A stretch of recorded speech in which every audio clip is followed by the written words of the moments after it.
Hi, I'm Dr. Stephen Proud, a psychiatrist, but I've been on a spiritual journey for over 50 years, and I want to share some of the results of my investigations. So I was always drawn to spiritual issues, and I don't know why. And then when I was in my early 20s, I spontaneously started to experiment with different meditations, yogas, and I eventually found my way into Vipassana Buddhist meditation, which is a very solitary, quiet, introspective method, a traditional method in Southeast Asia. Then I was introduced to Rajneesh, and Rajneesh was a no-holds-barred, multi-dimensional, therapeutic, spiritual, communal exercise, and it exposed a lot of weaknesses in myself, a lot of deficits that made me realize that even though I'd benefited from all the years of Vipassana meditation, there were still huge gaps in my awareness that only came out when I interacted with others. Now, I left the Rajneesh commune and then I went to South Africa and lived in the black townships during apartheid. And that was really raw, dangerous, real, and it challenged my white middle-class background that had found expression in the Rajneesh commune, and effectively it was mostly white and middle class. And I realized, gee, there are a whole lot more things in me that this raw, basic experience of life and death in the townships had exposed me to. Then I was married, and then marriage again revealed blind spots in myself. And so this whole journey has led me to develop a spiritual method, a psychological method that I think has the best chance of permitting spiritual and psychological growth for an individual. However, I don't credit it with being the be and end all, because there is no such thing. No method is the best method possible. Life is bigger than a method. All methods can be captured by your ego and your mind and serve to embroider your ego, not expose your ego to growth. So what is this method? Essentially, the method is, I call it awareness dialogue, and it has two components. It has awareness and it has interaction with another people or more than one people. Normally, our awareness is focused on the outside. You can develop through training the ability to be aware simultaneously on the outside and on the inside. The inside has three components. It has the mind, where thoughts and pictures reside, mostly pictures, sometimes sounds and other phenomena. Then you have the heart, where the emotions reside, and then you have the body, and the body is pain, itchiness, tension, crawly sensations. So the training is to notice what is occurring every instant within, and then to articulate it, but to avoid using the word I. For example, when you are open next to someone, sadness might start to be felt by yourself. But that sadness may not be yours. It may be the sadness of the other person, or even a third entity that's not in the room. If you use the word I, you will think it's your sadness, but you're simply vibrating to the sadness of another person. And that's why I avoid the use of the word I, and I train people to say, this is being experienced now in the mind, in the heart, in the body. It's very important to disaggregate those three elements. The method has benefits. For example, in my role as a psychiatrist, psychotherapist, when I'm with someone, I notice what is occurring on the inside. The person may be talking to me, and then I notice sadness arising in the chest. I keep noticing that, and then I have a little question in my mind. Is this sadness the person's sadness? Is this person's my sadness because they're triggering something from my past? Or perhaps it's a combination of their sadness and my sadness. So noticing is giving me a way into their interior. But I pause because my first response might not be the truth of the situation.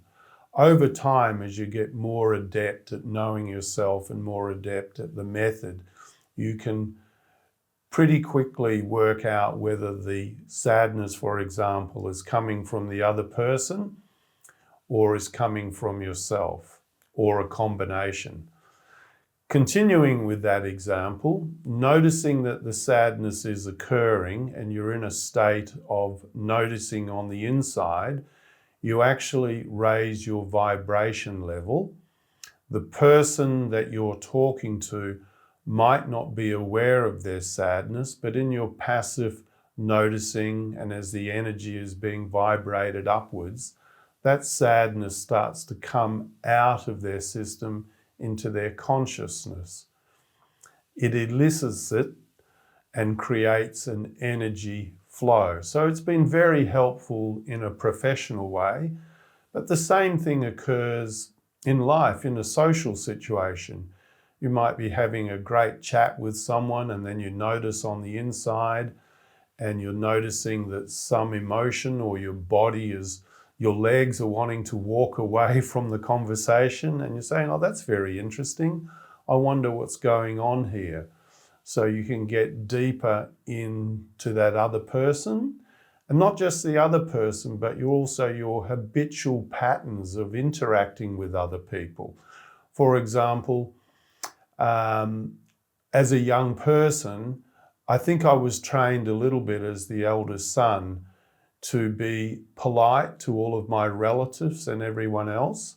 And in a social situation, someone through egotistical means might be trying to dominate me in a conversation.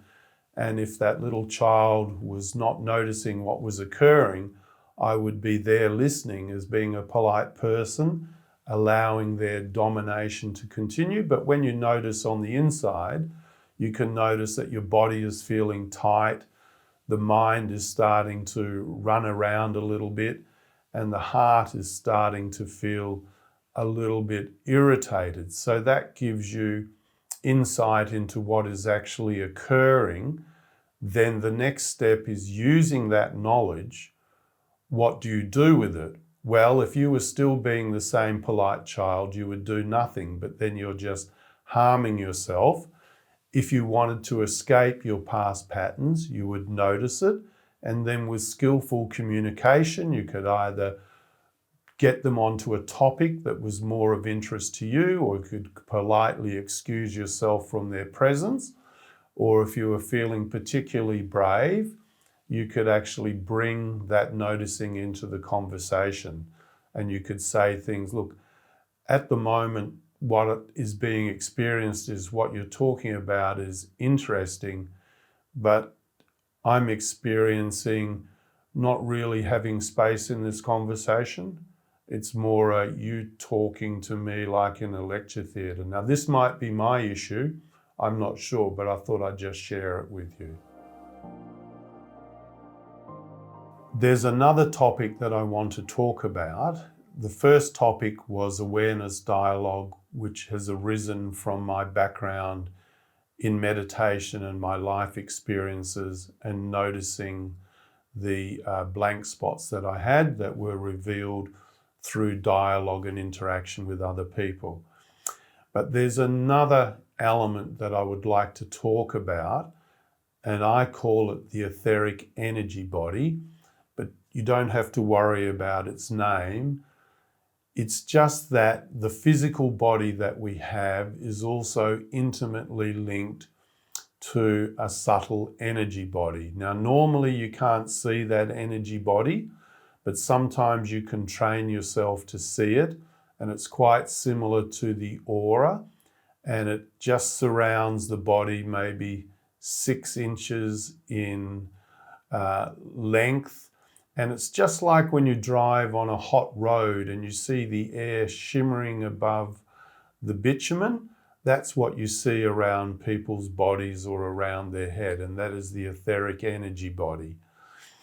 Now, some people will talk about multiple energy bodies, but we're not going to talk about that. We're going to reduce all those energy bodies to the etheric energy body. Now, you would be surprised to know that a lot of the trauma and the emotions are stored in the etheric energy body. And then when they are discharged, they come through the etheric energy body and through the body. Now, the etheric energy body flows into the left hand, into the left foot, out of the right hand, out of the right foot, and out of the top of your head, the 7th chakra. Also can flow out of your heart and out of the hara down here, but we'll just talk about the hands and the top of the head. When someone is going into their trauma, for example, and they start crying and they go like this and they're in pain. Now, that is a good thing, but it may not end up releasing the complex that is stored in their body and their etheric energy body. Now, why do I say that? Let's have the analogy of a DVD, and the DVD is called My Trauma. And when I play the DVD and the trauma is experienced, have I cleared the DVD? Or is the trauma still in the DVD? The trauma is still in the DVD. So we are playing it, but we're not clearing it. A method is needed where the DVD is playing, but it erases itself. And so that method is to involve the etheric energy body into the release of the complex that you store in your system. So this, in a way, is body work, but it is body work with an informed knowledge of the etheric energy body. Now, when I am working with people that have had trauma and they have a lot of fear, I sit in front of them with my hands open. I notice on the inside, that's the awareness dialogue, and my energy system immediately starts to go up, and I'm just a presence. Very often, I notice a coldness in my left hand. Fear is cold. I am open, my energy is resonating to their energy, and I can feel the coldness in the left hand. But I open my right hand because energy has to flow. Consider the analogy of water. If energy wants to come in here, it's got to have an outlet. If the outlet is blocked, energy can't come in. If energy only comes in a little bit and then it goes out more than it comes in, you're going to create an air block and energy won't flow. So it's a question of opening the channel where it comes in, opening the channel where it goes out, and allowing it to flow. So if someone is going back into their trauma and there's a lot of fear involved, in traditional therapy, people might shake, they might say how scared they are, but then they might do this. And you can notice with this that we have now closed off the channel So yes, they are going to get some benefit, they acknowledge it, they're experiencing it, but they are not erasing the DVD because it is not flowing through the etheric energy. So if you can cry, yell, emote, whatever's going on, but keep your hands open so that the energy starts to flow and goes out, you are deepening the whole process of cleansing the trauma that is in your system. Now, if you train yourself to visualize auras, you can see red splotchy blobs in the aura where a lot of trauma is kept. And then when you work with the etheric energy body, you can start to see the red blobs break up and they start to flow through the hands.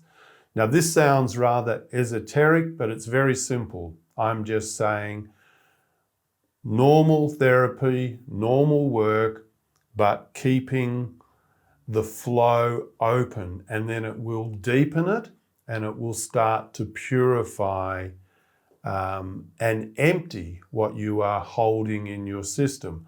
Let's say that you have 100 units of trauma in your system. You do some work, it flows, and now you've only got 90 units. The trouble is, each unit of trauma feels exactly the same, so you don't know whether you still have 100 units or 90 units, but people around you can see a slight difference. They can see that something has moved, you're not quite the same. Sometimes you can feel it yourself, but sometimes the mind will come in and corrupt the whole process, and it will say, look, I've spent all this time having these feelings and the damn thing is still there. That's why it's good to work with someone. You can have some trust. In a spiritual situation, it's working with a master who can see that you're making progress, because we all need to know that we're making progress, because if we don't know we're making progress, we get exhausted and we give up and we actually feel worse. I've done all of this work, yet nothing is changing. It is going to change more if you work with the etheric energy body. If you just do the normal therapy, it might be that you're just playing the DVD button over and over again. Now, people talk about body work, which is really important, but this deepens the body work by getting the body with the hands open, involved with the flow of energy. I have no interest in you believing or not believing this. You just experiment with yourself, open your hands, start to feel very quickly. You can start to feel heat, cold, movement in your hands. You can put your hand over someone's head and it'll be your left hand because it receives. And you can actually feel the height of the etheric energy body that is coming out of their head. Now, most people have a blocked head, to be honest, but some people that have done a lot of meditation, the top of their head is open and you can see the level of the etheric energy body. Most of the work is done just through the hands, to be honest, but opening the top of the head allows all of those thoughts, those disturbing pictures to flow through the top of the head. If you don't open the top of the head, thoughts and pictures constantly circulate around the mind, because the only way that energy can get out is going through the top. In the video that you're about to see, you will see awareness dialogue and etheric energy. So this preamble is to give you a little bit of a roadmap so you can understand what you're seeing. You're not going to see a lot because a lot of this experience is internal, but I hope that this little bit of discussion has made a little bit of sense And if you're interested, I just encourage you to seek out someone who can train you in this and play with it. Just play with it. When you know how to play with it, you won't need anyone to train you. Bring it into your work as a therapist, bring it into your work in your life yourself. For example, if you have no therapist, but you carry stuff in you, you might want to start doing a little bit of dancing at home, just letting the body be loose, opening your hands, and you'll be surprised at what emotions start to flow through your system, more than you thought. Very simple, but powerful. This was a brief description of awareness dialogue, but it's just me talking. Now, when you're looking at this, your mind will be engaged with what I've said. And if you notice in your heart, I'm not sure what is there. There might be some exhilaration, some interest, some skepticism, some reserve. Whatever's going on, it is what it is. I have no interest in you agreeing or disagreeing. My interest is just for you to notice what is occurring as I talk. If you have any interest in pursuing it, then you will need to do a course, because you cannot know it intellectually, you know it through experientially. The same as yoga. You can't just read it in a book. You have to go and do yoga. You can't read meditation in a book. You need to do it. So you would need to go away for a weekend and do it. So this is an introduction to a weekend retreat video that I have made, and which I invite you to have a look at. It's slow. It took place over 2 days. You may or may not get an idea of what is occurring, because what is occurring in an interior space. But at least I can say is that the participants in the group stayed for the 2 weekends. They got a lot out of it. They were surprised by it. They were surprised by the potency of it. I invite you to have a look at it, and hopefully this explanation will give you a bit of a roadmap to see what the hell is going on in this weekend.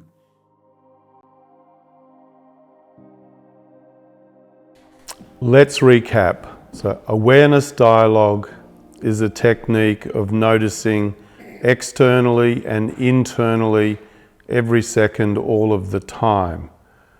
When you notice internally, there are 3 domains. The mind, and in the mind there are thoughts and pictures for the most part. In the emotions, the heart, are all the emotions and the gradations of the emotions, and in the body are the bodily sensations. When you notice, you communicate each of those 3, trying to develop the precise vocabulary for each of those 3. What normally happens is that we use vocabulary for one of those 3 domains for the wrong domain. So you might say, I'm feeling confused. In actual fact, the mind is buzzing because it can't settle on a thesis for what's going on. The heart is a little bit exhilarated and a bit anxious, and the body is a bit tense. So you use the right words for the right domain, and that will increase your awareness of each domain. The words do not become a block for the experiencing of the domain. You say, this is being experienced in the mind, this is being experienced in the emotions, this is being experienced in the body. The other person or persons sits there in a receptive state and notices what happens internally at that moment in the mind, the emotions, and the body. that person may or may not respond depending what comes up. If there is some response coming up, they might say, mind jumbled, heart angry, body tense. Like ping pong, that enunciation of their experience becomes an experience for you to notice what happens in your three domains. You articulate what happens in your three domains, that bounces back to the other person. Remember, emptiness, I don't know what I experience, and neutral are all valid experiences. Don't try and create something when there's nothing there. Furthermore, don't try and simplify it. If there's 2 or 3 emotions going on at once, articulate all of them, because the mind tends to simplify all of the experiences. The reasoning behind this technique is that as Buddhism and other meditation techniques tell us, just by noticing what is occurring in the present is all that one has to do. Things move all of their own accord. You don't have to actively move, you don't have to actively seek, you don't have to actively non-seek. You just notice what happens, and then something else will happen, and then something else will happen. And in the end, there may be a pause, or aporia, as Socrates says. If there's a pause, notice. There's a pause. That's the technique. I think we should practice it. Now, would someone like to practice it with me? Would someone not like to practice it with me? I'm happy to do it if you want. Okay, yeah. So we'll sit here just for a second, open our hands, and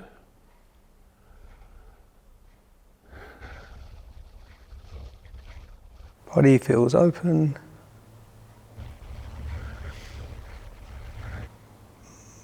Mind feels restrained.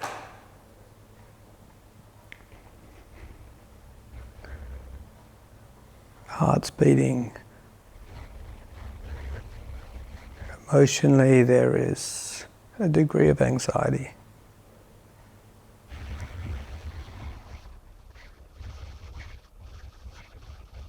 Mind? Still restrained. No, in the mind there are thoughts or non-thoughts, or very jumbled or less jumbled? Less jumbled, but to be less jumbled, there's a intentionality to keep it less jumbled. It's not unjumbled of its own natural accord. Ah. Yeah. Are you working to slow the mind down? Yeah. Right. The thoughts, there's a degree of restraint with the thoughts. There's not a spaciousness that allows the thoughts not to occur. Do you know how you work to reduce the thoughts, and are you able to stop that action so we just let things happen as they happen? Maybe. All right. What's being experienced now is some fatigue, but less than it was a little while ago. Less anxiety. There is a slight feeling of amusement. Amusement. Yeah, the body's softer and dropping. 30 seconds ago there was sadness, gone. Now emotions neutral, mind empty. Mind empty, less restrained.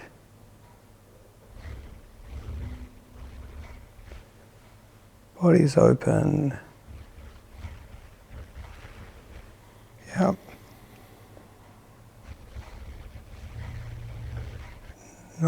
This pleasant disassociation. sadness, here, coming out of the body, waves of redness in the subtle energy body, very strong coming out, seeing a strong yellow to green aura, especially around your head. Fading of all clear visual experience, except for Steve's face. The thought that speaking brings me out of that open, continuous, pleasant disassociation. Dropping of the body. Body relaxed. Wow, a sudden ripple of energy, very strong. No emotion, neutral emotion. Quiet, silent.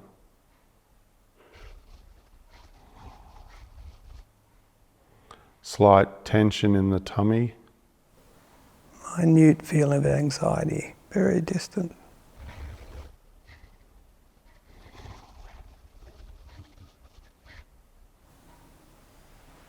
Almost no visual. Tickle going up the throat, as though something wants to ripple up.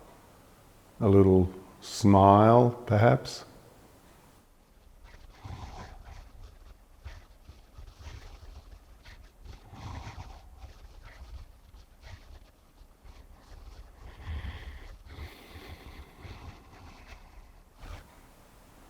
Just brightness. Small reference to normal visual field.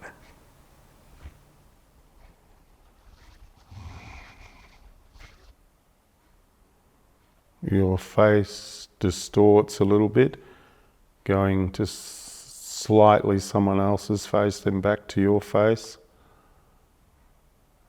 Less intense energy. Mind, zero thoughts, emotion neutral. Body alert, but relaxed.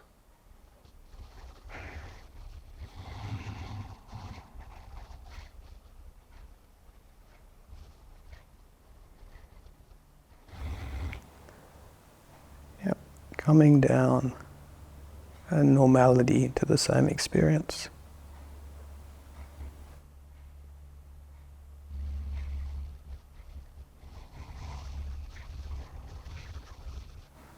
But empty, resting in afterglow. Body registering. Recognition of Steve's face. Background anxiety. Gone. I think. Neutral, no emotion. A few seconds ago, saw a knight with body armor but no arms. Now the arms are back. Yeah. Yep. Body more normal. Just holding in the similar experience in the body, but just from a reference point where it's easier to talk. Yeah, returning to a relatively normal sense of self. Yep, same here. So feels right to wrap it up. Yep. Thanks, Adrian. No worries. Yeah. Yep. What did other people experience then?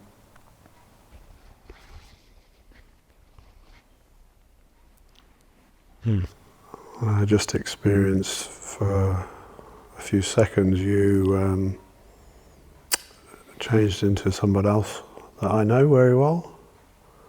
And then back, which was quite a head rush as well. Curious. Very curious, yeah.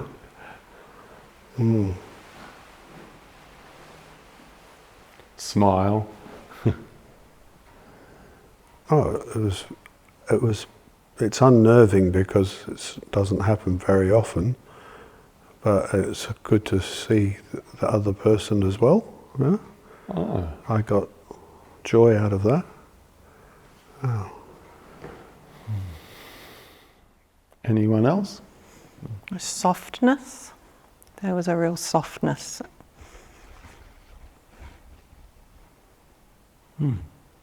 Yeah, I relate to that word. A sense of peacefulness, tranquility, and also thoughts of just happiness, sort of just being slightly not in it, feeling that the thoughts was not really meant to be there, just sort of meant to sit here and be with, but slightly apart. That was a thought that came into my mind. So, Sam? Body relax, the mind drowsy, the heart Mine, peace. drowsy is a body term. Drowsy is a body term. Okay, so the body drowsy, the mind foggy, and the heart peace. Very nice feeling. The vibe is very soothing. Like a baby putting baby to sleep. Very soothing. Very nice. But I can't pay attention because it's too nice. Just That's funny. I need more energy. Yeah, I know. Therapists are always looking for where's the drama here. There's I no know, drama. nothing, better go to So, sleep. Jesus, I'll just no drama here. No drama. Yeah. Now, who would like to do it with each other? Would two people like to do it? There are 5 of us. You can't pair. Might be able to turn in the chair a little bit. If you want to do it with someone else. The rest of us notice while two people are doing it, but if something wants to be said, you can say it, like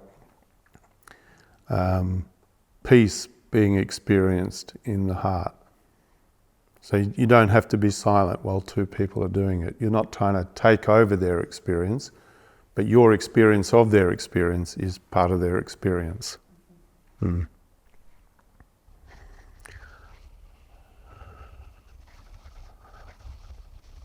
Somehow I'm zooming there, but I don't know who would you like to do it with. I don't have a solid drive to, but I would. Me or someone else? What do you mean, to do it with me? I mean, I don't have a solid drive to do it myself. I'm not getting any volunteers. I know. Somehow my eyes want to stay in that chair. I don't know why. The green. Yeah, it's the green. Yeah. All right, so I'll do it with you at this moment. Others notice, all right? And do I keep my hands open for the whole Probably. experience? Don't have to, but probably. Okay. Especially looking in the eyes, if it gets too intense, this will just make it easier. Okay. So, smile on the face, slightly heavy in the body, empty mind.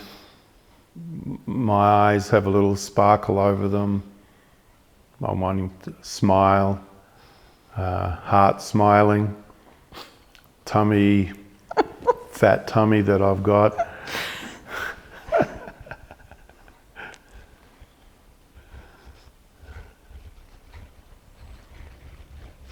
sweet.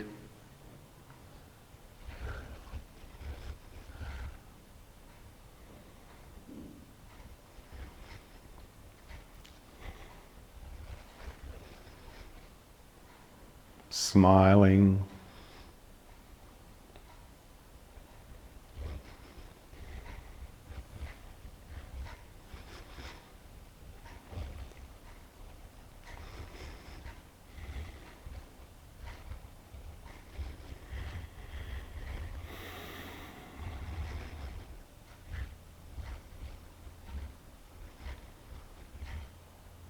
Slight bit of frustration.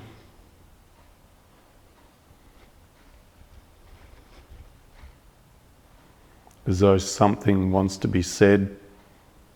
Don't know what it is that wants to be said.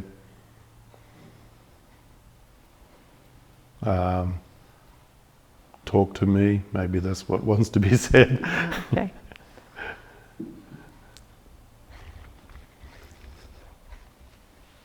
I'm experiencing a lot of heat. There's heat being experienced in the body. Slightly unpleasant, but it's cooling now.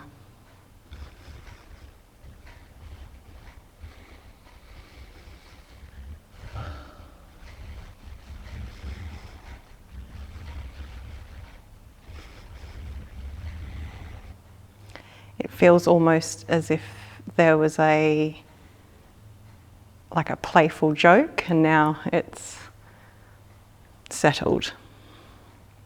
Like we had a joke together, and now it's settled.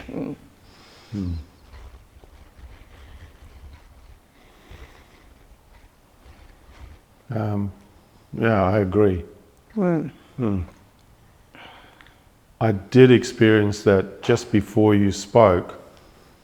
You expanded, your energy expanded. It hadn't expanded before. I saw it, and then you spoke, and now it's retracted again. Mm-hmm.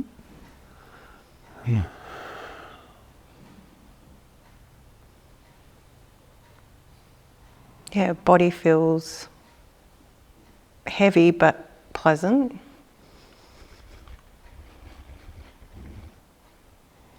Heart feels very relaxed. Mind slow. Heart relaxed, you mean pleasant? Yeah, yeah. Yep.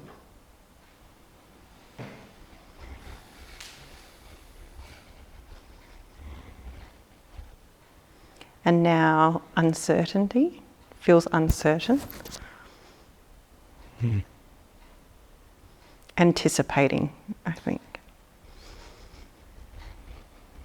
What could be the anticipation?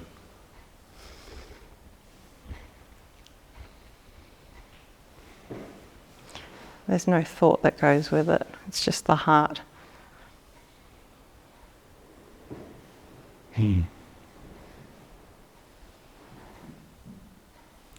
It's almost like what else? What next? What else? What next? Anticipation, waiting for you to initiate.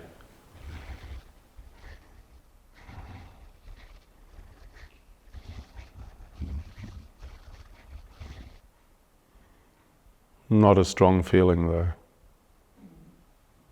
Fell a bit flat after it was said.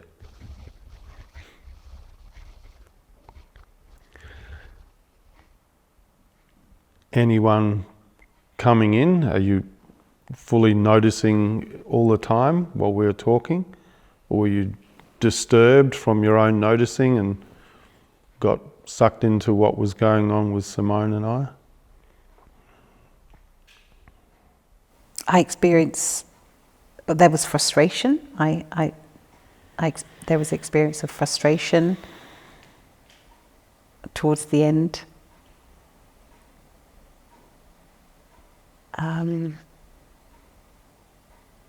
And the thoughts, I want this to go somewhere and it's not. That was my thought. Yeah. And then the thought went, why not? And then I had an image of a wall not wanting to be like, don't you challenge me. That was the sort of sense, the thoughts. See, behind that experience, there's two hypotheses. One is there's something, but it's just not coming up. And the other hypothesis is there really is nothing. It's just one of these neutral little experiences. So those two hypotheses are sitting there. We don't have evidence of one or the other. I didn't think of it in terms of the hypotheses framework, but when I was sitting there, there was not much discomfort. It felt like Simone had like a soft open energy, but it was soft, like, and sometimes it would flip into the head, like maybe when it would flick into the head, there was a slight feeling of like concern, like I hope she's okay. And that was just, but it was very slight. There's some sort of thing of like, I don't want Steve to be pushing her into something that she doesn't want to do. But it was very slight because felt like you were reciprocating that energy. So there was more predominant this sort of openness. But then that was fine. But it was just that thing of this doesn't have to go anywhere. This is good. This is good how it is. So something like that. Yeah. But there was a soft open energy. It was a good feeling. Yeah. Well, I think that's accurate. So that means you were noticing, and your noticing was accurate, I reckon. Well, Jose's nodding. And Sam? The body is restless. The heart is stuck. Stuck. That's not a emotion. What is the emotion for stuck? Frustration is around stuck. Maybe No? not less than frustration.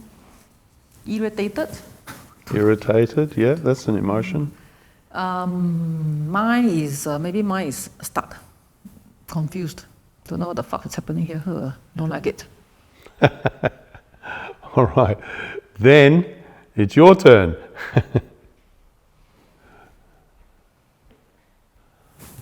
What am I going to do? What we've been doing all day.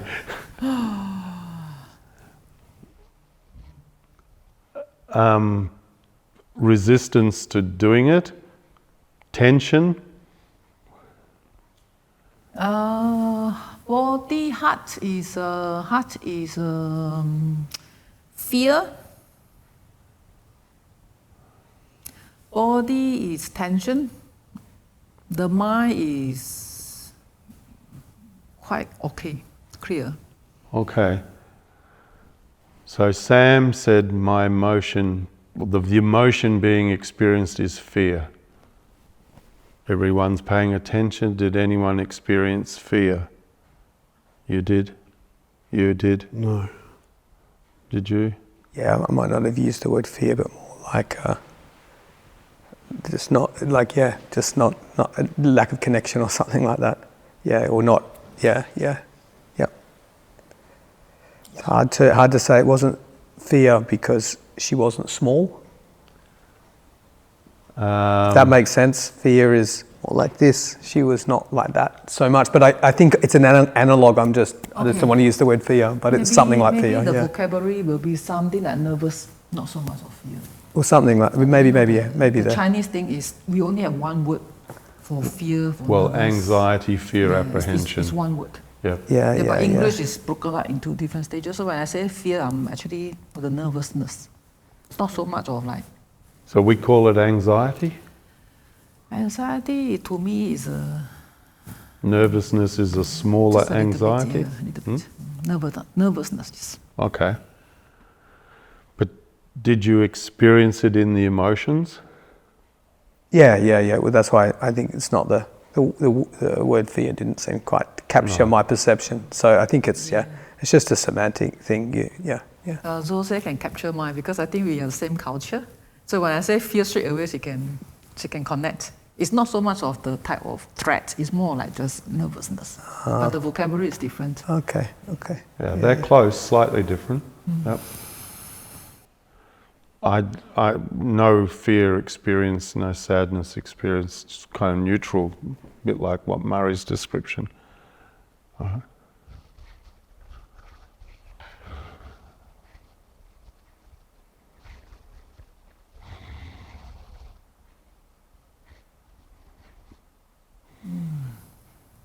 bit of resistance there.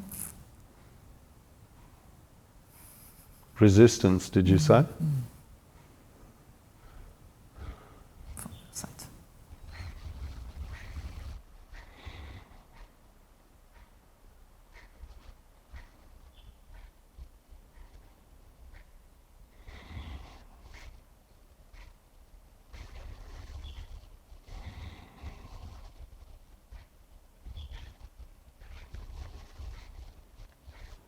Strain, worry.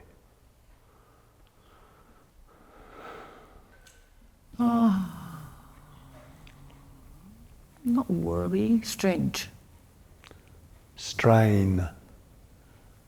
You know the English word strained? I'm feeling strange. You're feeling strange. Right. Yeah. Body tense, shoulder.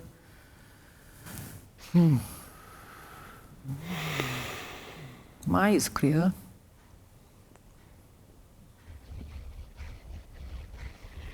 Can you say more about strange?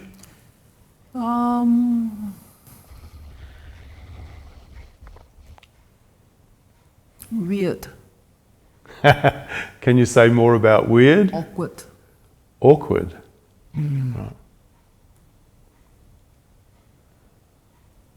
I don't know the body feeling. I'm withdrawing. Well, we might stick to the emotion. For the moment, don't tell me about the mind or the body, just the emotion.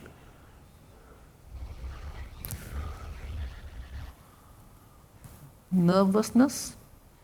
Right. My body needs to let out a big sigh.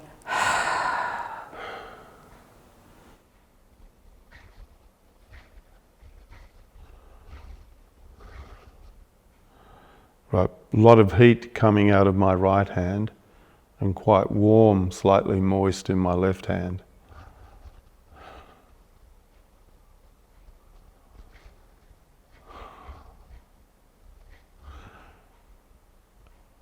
No anxiety in the emotion. The word strain, like just under a little bit of tension, a little bit strained, that still comes up for me all the time. You know, strained when you really want to go home and have a sleep, but you've got another patient to see and you just kind of push yourself through and there's always just a little bit more to do and you're a bit tired and you just got to push a little bit and there's things going on. That's what strained encapsulates.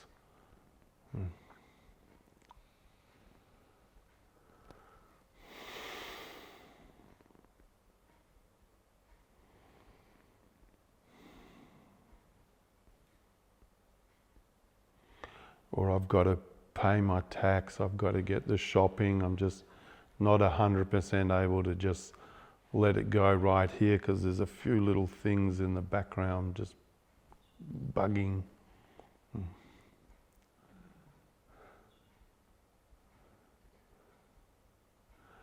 Mind. What's experienced in the mind? Keep looking at me. You looked away. As soon as you looked away, it told me that you didn't in that second know what was in the mind. So we'll try again. Keep looking. What's being experienced in the mind?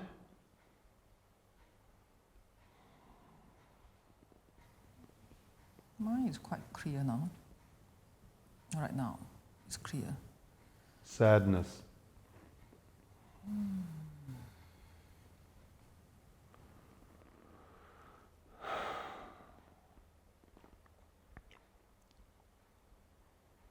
Sadness at the throat.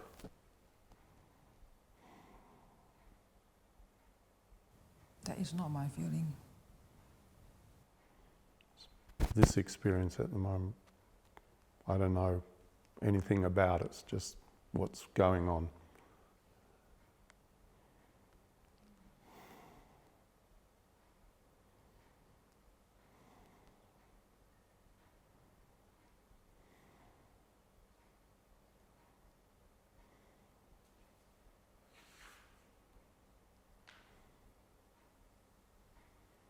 the sentence, have you ever lost your mind?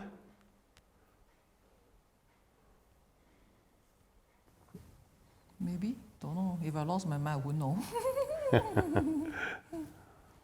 And have you ever had a kind of break with reality type experience? I had some of those in Africa when there was so much witchcraft. There was like a few moments where I really didn't know what was real, what wasn't real. Have you ever had anything like that?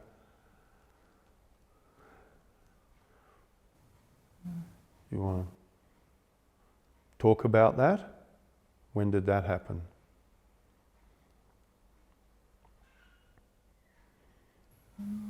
Well, there was nothing scary, or I just during meditation. I can see myself out of the body, and I turn my back. That is my body, and when I try to switch on the light, I couldn't. So then I jump back to my body. So what is real, what is not real, I don't know. Ah, right. So when you talk about that, I remember that time when I was doing my meditation. Don't know what's real, what's not real. Yeah. Yeah.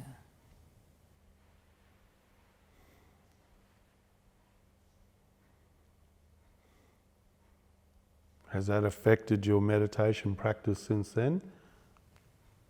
No, not really. No, so you're not scared to go deeply into it again? If you have another experience like that, you'll be okay with it? You're better equipped to deal with it? Yeah. Okay.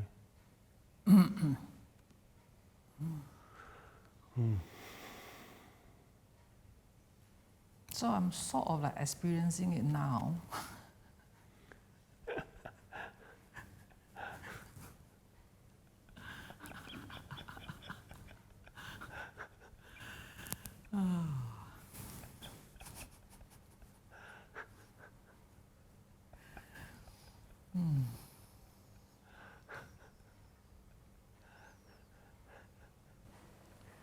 What is that?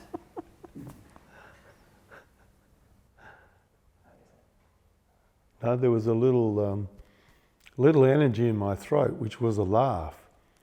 I don't think it was me. I think it was a little entity. Oh, don't give me that look. That is scary.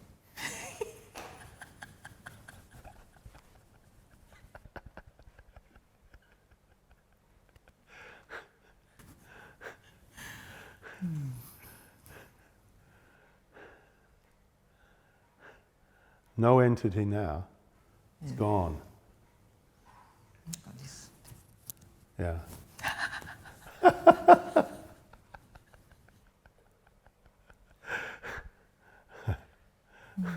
No, that's good.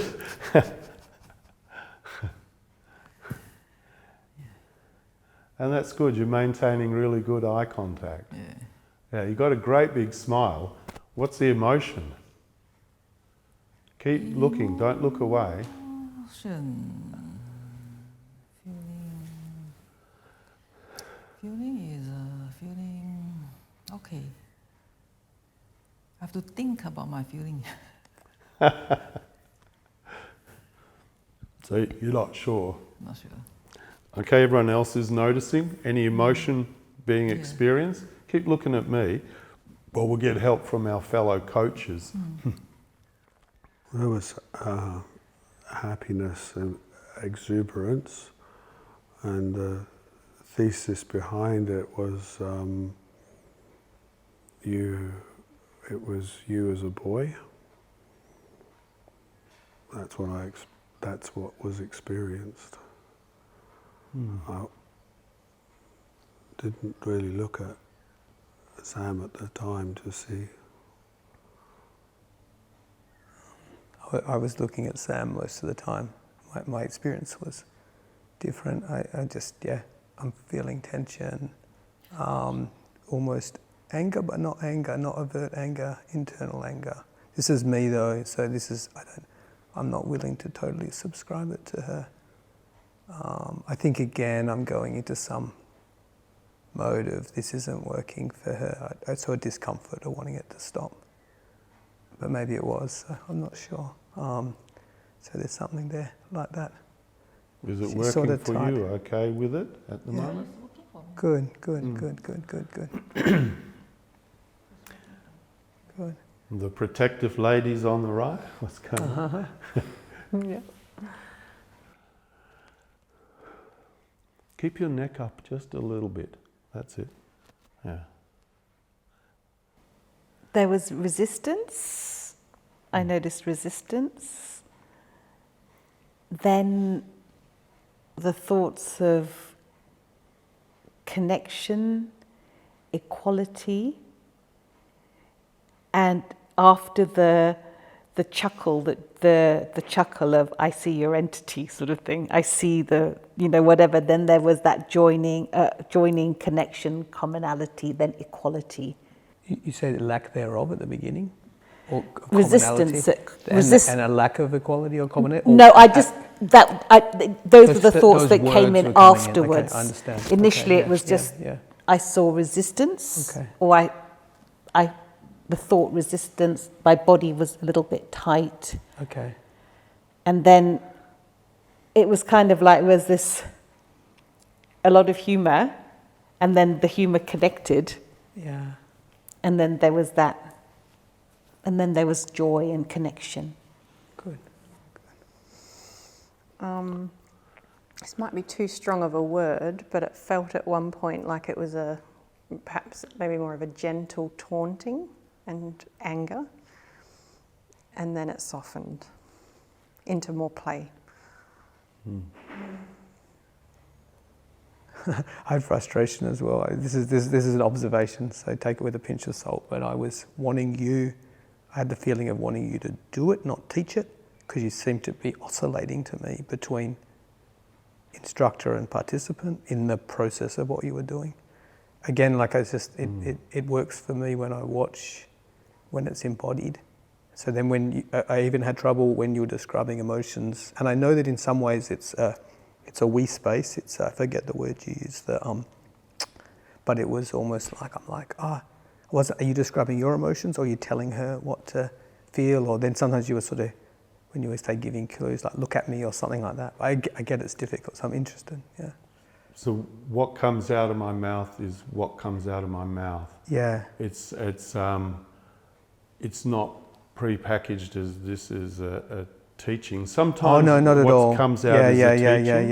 Yeah. Sometimes when I had the little tickle in my throat, right next to it was it's an entity. That wasn't a tickle, it was an entity, and that's what I wanted to say. No, I get that. Yeah. So the teaching is in the experiencing and in what is coming up. Yeah. But no idea what I'm going to say. Oh no, not so much. In so much as what you're saying, even if that's automatic, was more in a directed, controlling way of directing the experience. I'm not sure.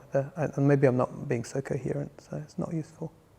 There was no controlling of it unless there was a sense of coming up of controlling it. So if a sense comes up of controlling it, I will be controlling it. When that experience fades, then there'll be no controlling it.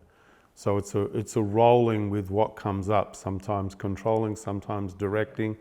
Sometimes I don't even know why I'm saying it. So what I haven't said yet is when I had the little entity here, you had keep your head straight. It's very important to keep your head straight. When your head is not straight, this is going to be weird, but it's coming up for me to say, okay?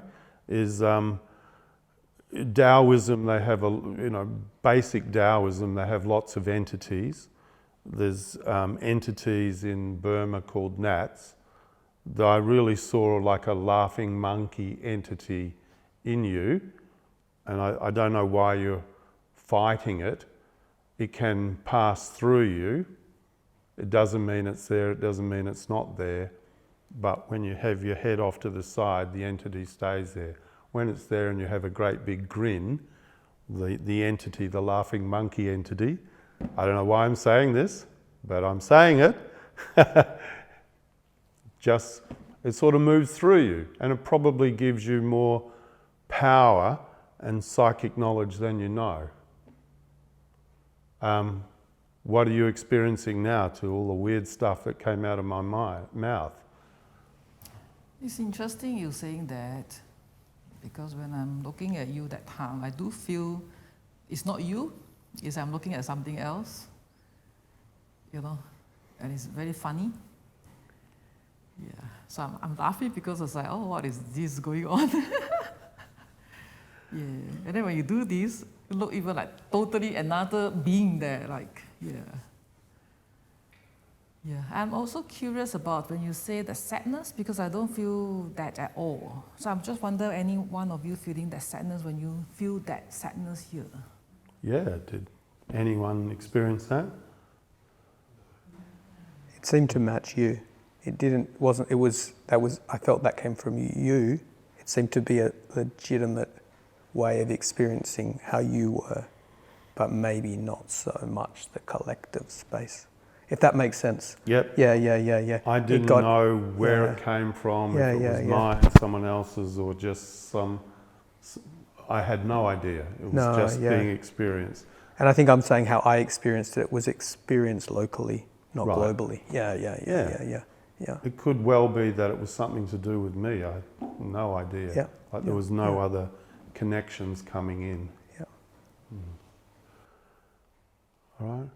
So when I talk the monkey entity and everything, that doesn't frighten you. You don't have to believe it or not believe it, but you're not frightened by it. Okay, great. All right. If I take that talisman off your neck, will you be frightened by it? Not sure. No, I think I'm all right. I'm okay. Yeah. To remove that? Yeah. Why don't you remove it? Do you know what that is?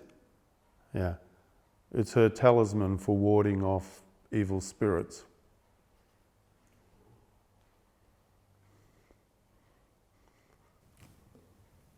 Hey. Don't give me that look. That will frighten me, that look. Yeah. All right. This is the stupa. Can I have a look? Have a look. There we go. It's the Tibetan stupa. They do a chanting and the mantra they put inside. Oh, okay. For protection. From Vajrayana. In Tibetan. Yeah. Tibetan, okay. So let's just do it again now. No, you keep it. I can put it there if you want. I kind of want to wear it myself now. Wear it yourself. No, only if Sam wants me to wear it, I'll wear it. But if she doesn't, want she wants Adrian to to put wear it, it, or where do you want she to can do put whatever it? she wants with it. Put it there. Okay. All right, so we're not going to do anything except just sit here and then just tell me what is being experienced. So I look at you or not? Yeah. Does that feel okay to look at me? Yep. At the moment, I don't care if you look at me or not look at me, but looking at me looks good and strong. No strain.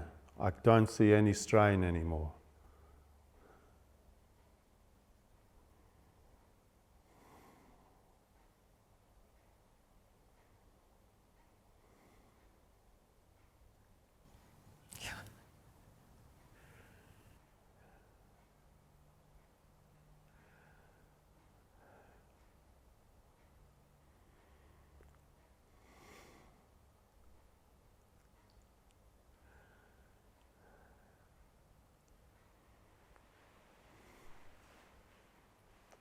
So we're in a temple, and I'm telling you, you're strong, you're wise, you don't need that.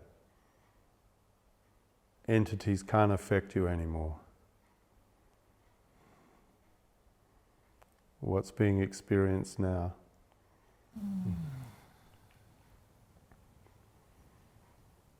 Body is relaxed. Yeah. The mind is very clear, very absorbed, focused. The heart, still a little bit of tremble, little bit, on the left side, yeah.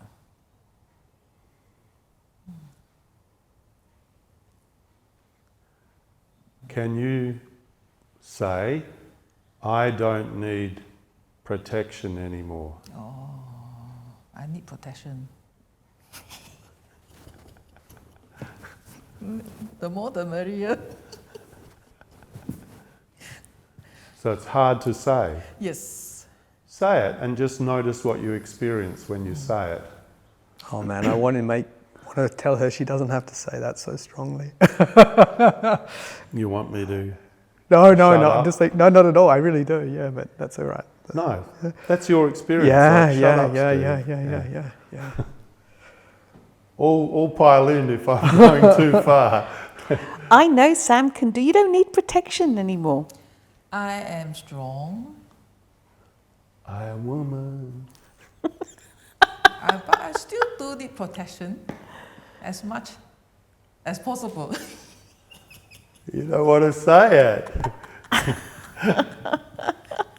Don't want to say it. Because when I say the protection is gone, then I'm in trouble. Better don't. I'm not saying it. Okay, now what's going on here from an energy point of view is energy, as you know, goes up through the throat chakra to this chakra and out of the top of the head, right? That's why the laughing monkey. But the laughing monkey energy in you is stopped right there. You get the great big grin and then this tying a knot, I need protection, this and that. So what I'm going to do is look at your third eye. You're going to totally relax it. Try and open the top of your head. And the sentence, I don't need protection, is not a sentence about not needing protection. It's an energy form that has manifested with these sounds that have a meaning. But the energy is still here. Energy, remember, has to flow. So by saying the sentence, it's not actually, this is quite strange, it's not actually about protection. It's about an energy that's linked in the throat because the throat produces language. So your energy has stuck in the throat and it's stuck in that sentence. By saying the sentence, the energy will move provided you open your third eye and the top of your head. So, want to give it a go?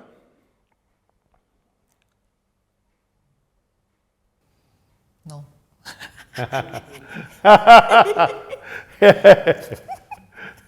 Fine.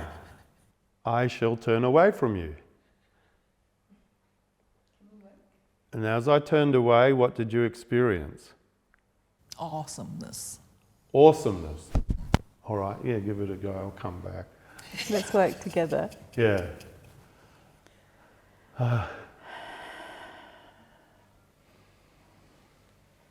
Wanting to sink into the body.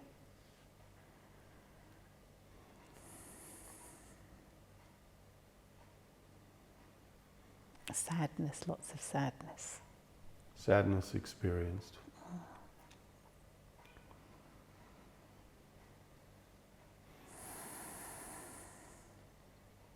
Love experienced. You're a beautiful person, Jose. So are you.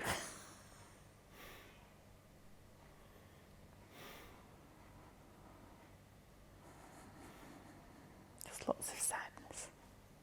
Sister. The word sister's popping up.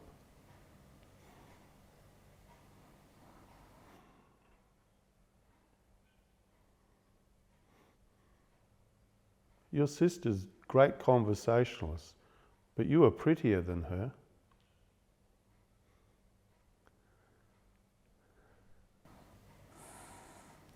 Body resisting.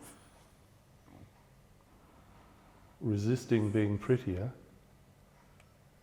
Oh, that's weird, isn't it? Very weird. Yeah. Whole body is hot. I can't breathe.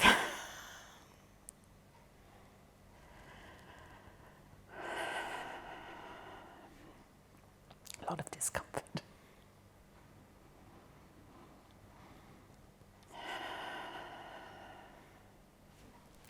And open the top of your head too. Yeah.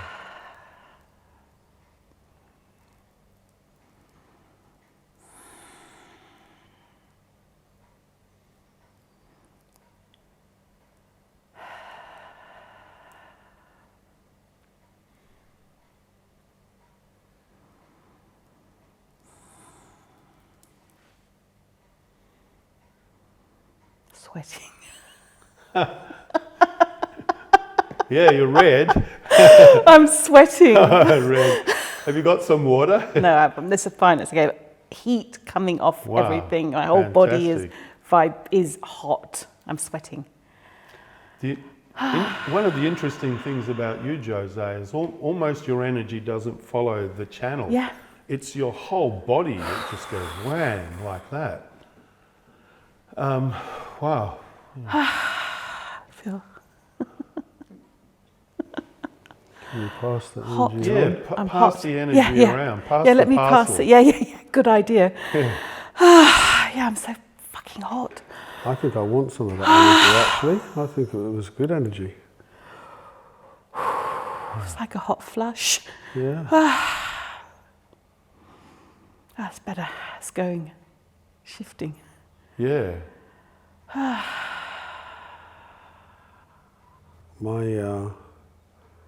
My thesis. Yeah? Because you said about if we play the tapes back about 20 minutes ago, maybe 3 years ago, whatever time zone, you said there's no, we're looking for the drama and there is no drama. And now there's lots of drama, yeah? That has erupted in the room. And I think before that there was my strongest, the emotion was feeling let down as we recommenced. There was no energy, there was nothing everything was blocked, everything was closed off. And it was disappointment was being experienced. If you frame a heavy postprandial state as blocked or nothing's happening, it's just another state. Might be blocked, might not be. It might just be a pause in the wave. Yeah. And we haven't gone for a run, we haven't done yoga, we've done nothing. Just all of its own accord, the energy's back. You have these pauses and then bang, suddenly there's a fireball of energy going on over there. The heat's come down a little bit, by the way. It's come down, I'm feeling better. I feel like I've shoved it over there. Yeah. I'm feeling nice and warm, toasty. Actually, You're like surging. a star, you have so much energy and you've just radiated something. Who knows where it's come from? Maybe it's an amalgamation of everything rather than one particular thing, but boom, just some of it's gone now. Yeah. How's your head going? Is your head open? It feels like it needs to open more. It's sort of stuck up here. Okay, I'm going to open it. Yeah, can Simone, with your left hand, your right hand, left hand receives, can you pump the top of her head, open that channel?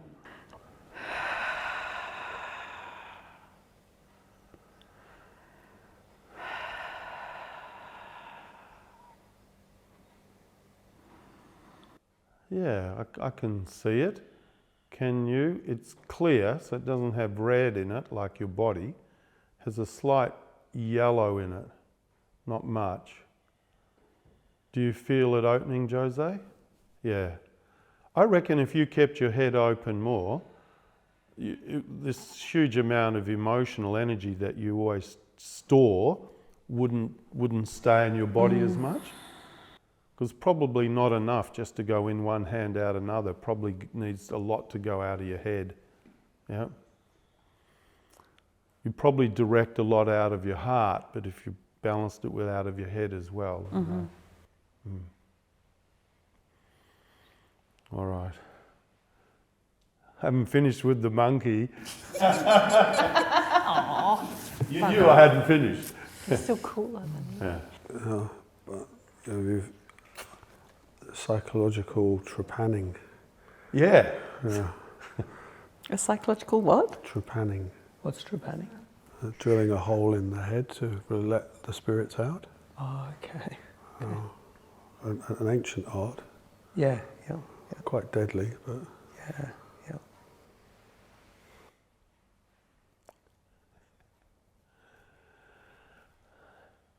I don't need protection except when I'm having sex.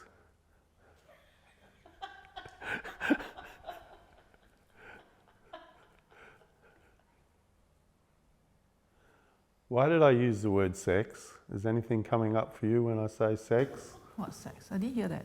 Oh, you didn't hear that? Oh, what do you say? I don't need I know the monkey is back. You didn't hear? I didn't hear.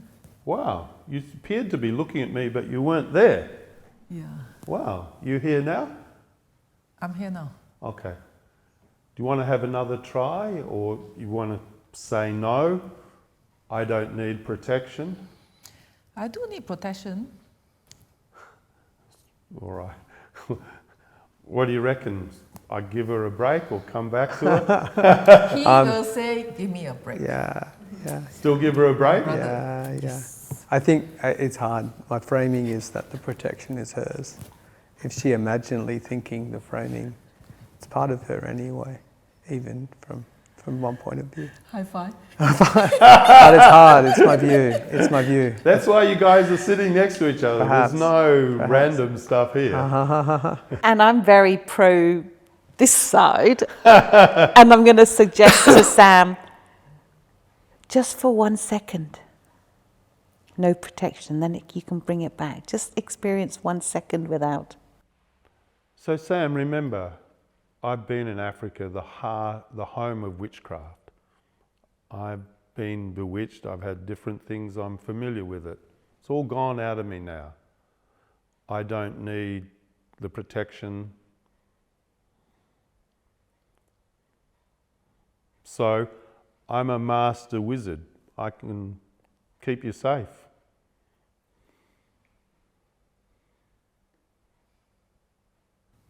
You know what I'm thinking? No. Oh, good. I'm not a master wizard. I don't know what you're thinking. What are you thinking? I'm not sure about that. Yeah, I'm not sure about that. All right. I'll let you stew a bit longer. You have protection sitting right there. Correct. Yeah.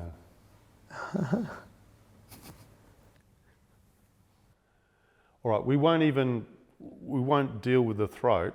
What about here? Can you just look me in the eyes and just let your eyes completely go without going into a trance, yeah?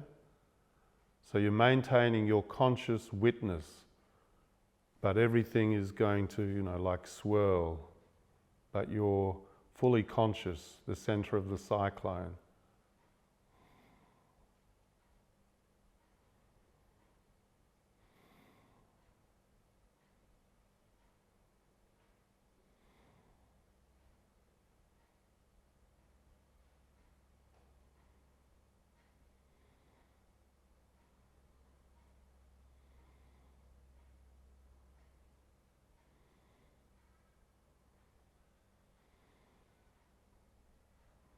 Okay, how are you going with that? Was that easy?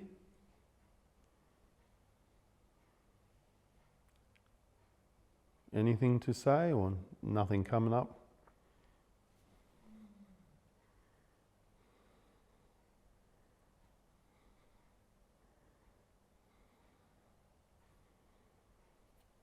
All right. Okay, does anyone want to try it with anyone else?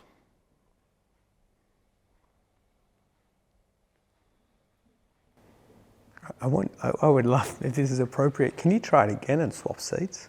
Yeah. Yeah, let's do I that. wanted her to swap seats. Only if Sam wants to, because it has swap with it's like who? swap with Steve. It's amazing you said that Yeah. because that's what I wanted to happen a couple of minutes ago.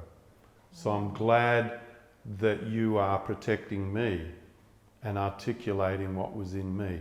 Okay, Thank good. you. How come? Why is that from? Well, just there's some sense in a smaller way, it's maybe it's even me. It's almost like it's the representation. There's almost an energy, like the same way as if you put that on, the seats can do that. Steve's up the front, you're there. There's a different direction of orientation. Whereas if you go there, you may. I don't want to talk about it because I'd rather you just felt it. But just I don't know. It might work. Watch it. Oops.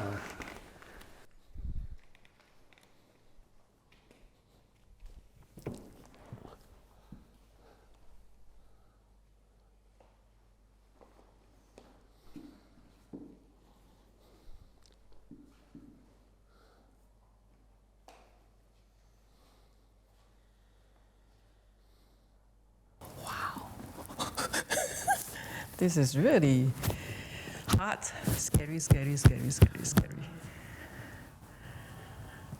Oh my God, what am I doing here?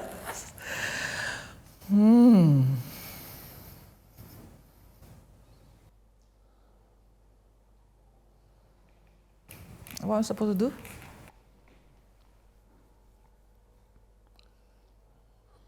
What are you going to do? Come This into is a your very power. nice view. Sorry? Come into your power. I'd really like to see that.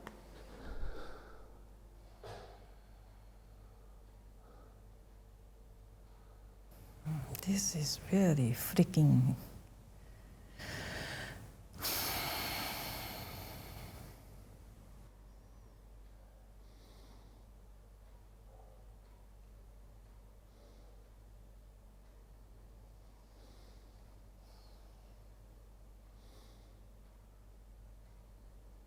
I want to say incorporate all of you, Chinese medicine, meridian point, psychologist, mother, woman.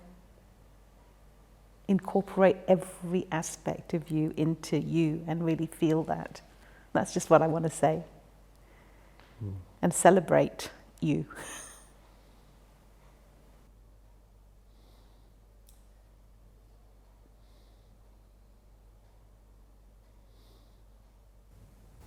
Body is tense. Heart is very sad. The mind is okay. Focus, absorb.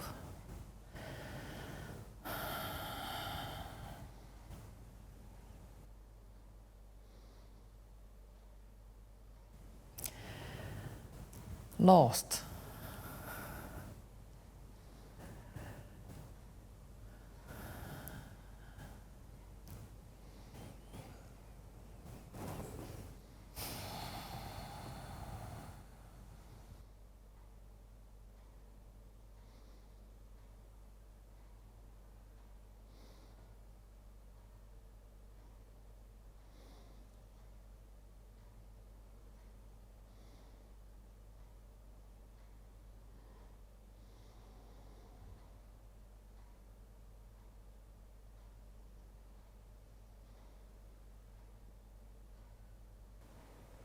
Sam, do you want to look at me as being one person just to look at for a little while? You can do whatever you want.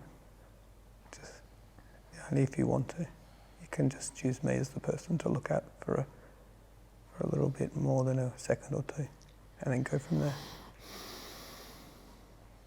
Only if you want to.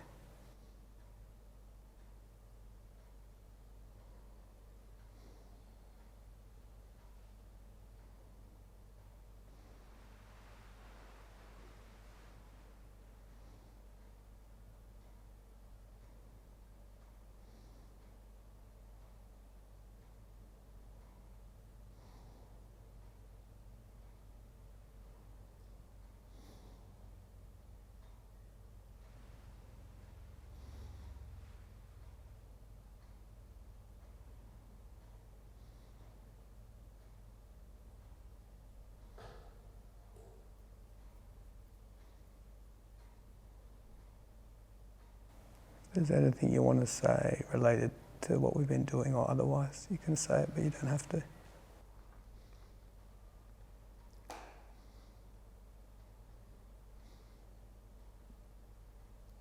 It's very interesting. I can see the mind is talking to each other. Yeah. On one side, I am ready to say I don't need protection. I'm already a protector myself. On the other side, I turn myself into the little child that I'm not going to let Steve win. And that was the fighting with my own father. Yeah. So I see that father in me that I'm not going to lose to you, so I'm not going to have that. But at the same time, I think I do. Yeah. Beautiful, beautiful. Yeah. So beautiful. Yeah. Yeah.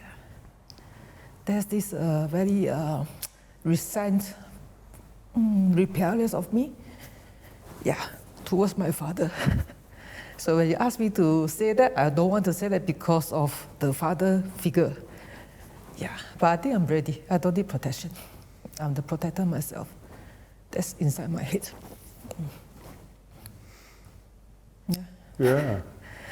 Yeah. So honest. Thank you for being so honest.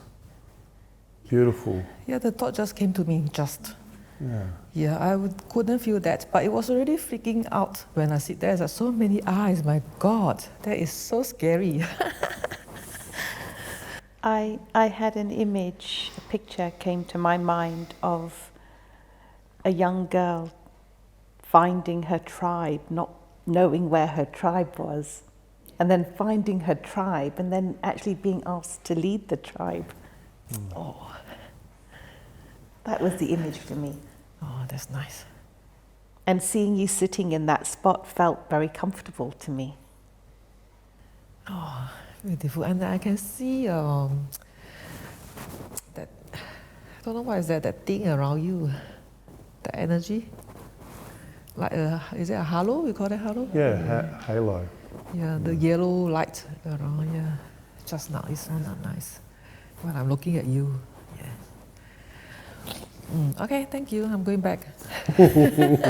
That was beautiful. It was beautiful. Yeah. Yeah, Oh. that's beautiful. I must say that I have dissolved into you guys, especially you. So you've said things that I was waiting to say. So I've dissolved into you. So you've been speaking for me. Yeah. I feel we've all dissolved into each other. Thank you, everyone. Hey, wonderful. One other thing that comes to mind, because you've got a cultural background, if you are familiar with spirits and things like that, you can use them in your work metaphorically. Yeah? You can tap, I don't know if it means anything to you, but you can tap into cultural heritage with spirits and entities in any way you like, with no fear they're going to harm you. You can make them work for you in your work as a therapist. I don't know if that means That's anything to you. It can. I did see the monkey in you earlier. Yeah. You do look like one. I'm cheeky like one, that's for sure. It's very powerful sitting here. Would anyone else like to experience sitting here and what comes up for them when they sit here? I would. Okay. I would.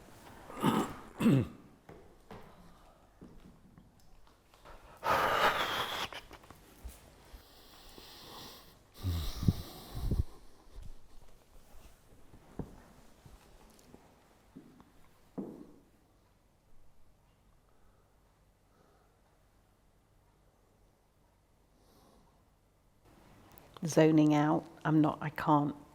I have to give it some time. I think my body's just reacted to, I'm not doing this. And so even though the mind and heart is there, the body's just like, not there. So I'm just going to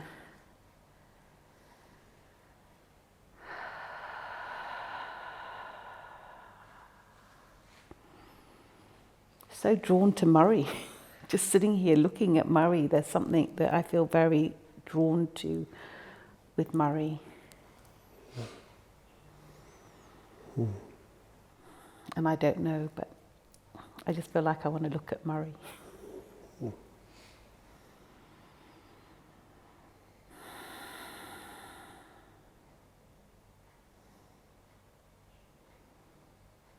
I really want to see Murray.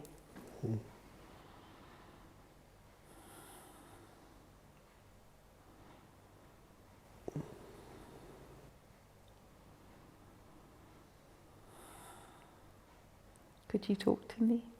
What's going on?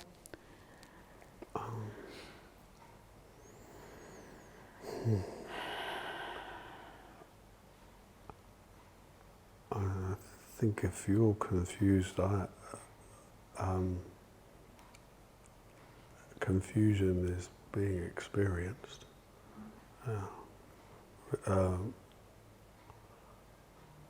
Maybe readjustment.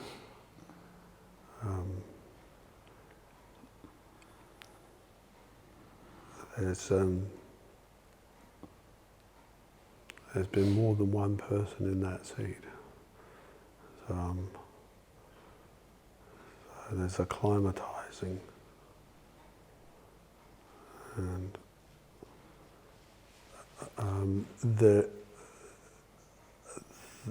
the experience is very different with you in that seat too. So the dramatic change.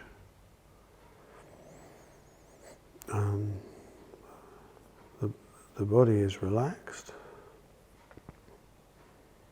The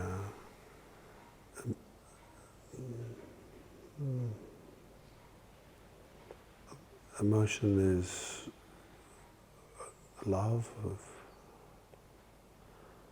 empathy, calmness,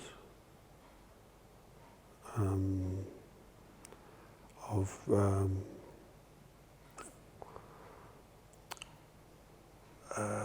the reassurance that you are all right.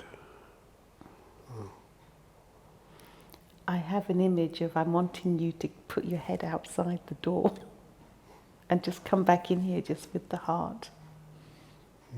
And let your heart experience this space without the head interfering.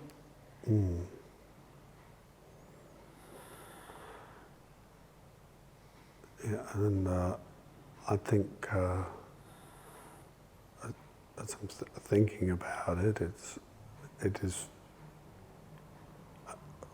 for brief glimpses I'm able to do that, but it's an effort to do that, and that effort almost absorbs everything. So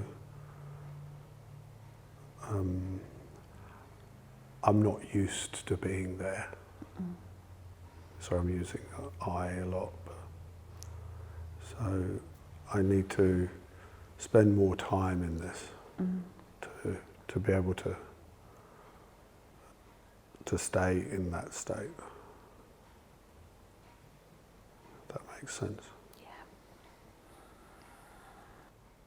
You know, there's a very simple method where you just imagine a sun bursting out of your chest, rising and bursting, you know, imagination. That powerfully opens your heart very quickly. Want to see if you've got a sun ready to rise? Open up your heart. It's coming from your heart. I can't remember the second line.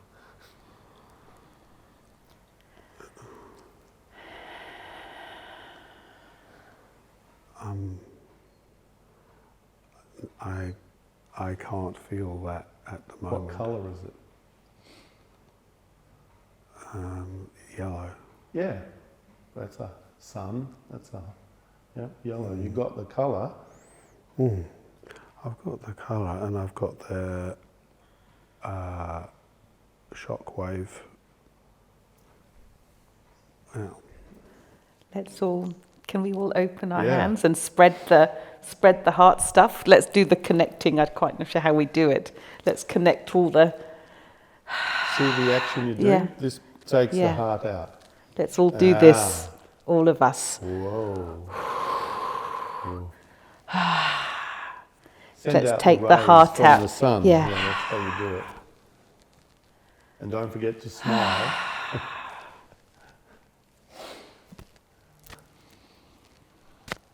That feels nice. Yeah. This is Jose's specialty mode. Is it? Suddenly the sunflowers behind you are not far away. Let's just have more sunflowers. Yes.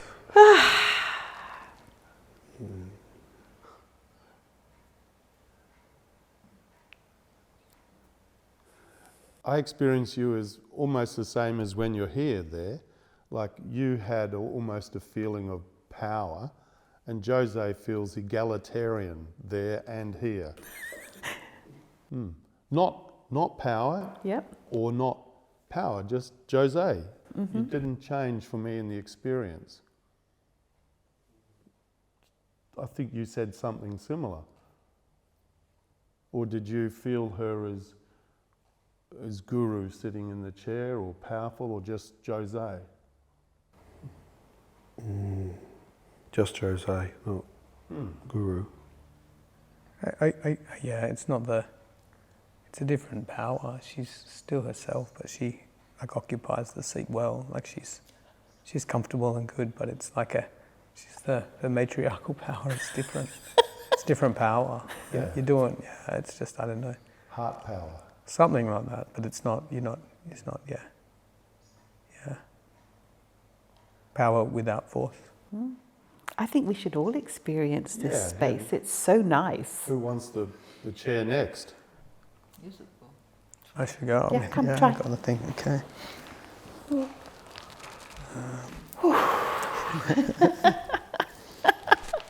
Now you become the dominant. Yeah. What's that? The dominant. Yeah. The dominant thing. Okay, mind remembering that I'm used to this seat. I've been a Buddhist monk for 8 years. Sit in front of people like this all the time. Oh. Yeah. Different space. Feel the heart beating. Normal reaction when you're up in front of people. The realization it is hard just to look.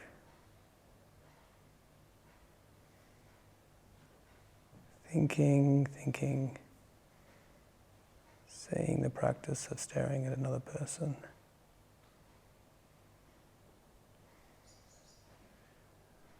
Noticing the desire not to be the only one talking. Still works.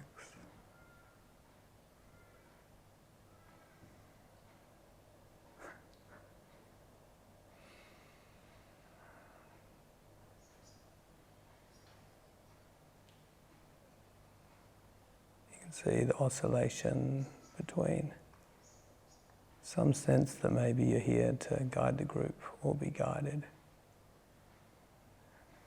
whether you're the giver or the receiver.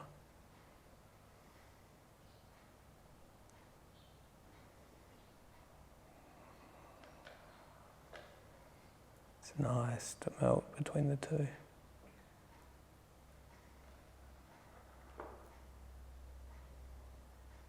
Body open, still that slight anxiety.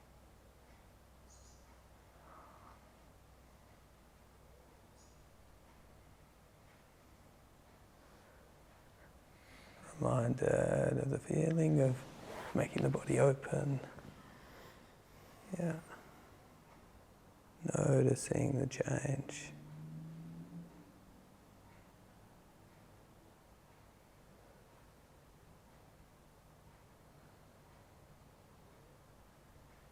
Feeling in the heart.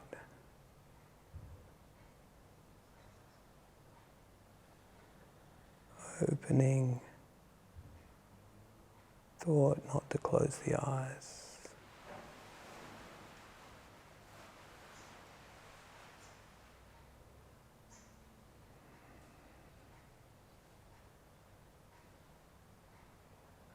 Moving.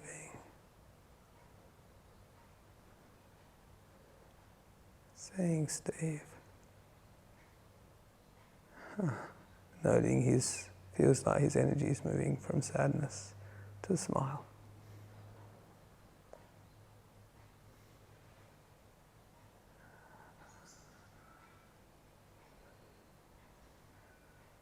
He looks happy and peaceful.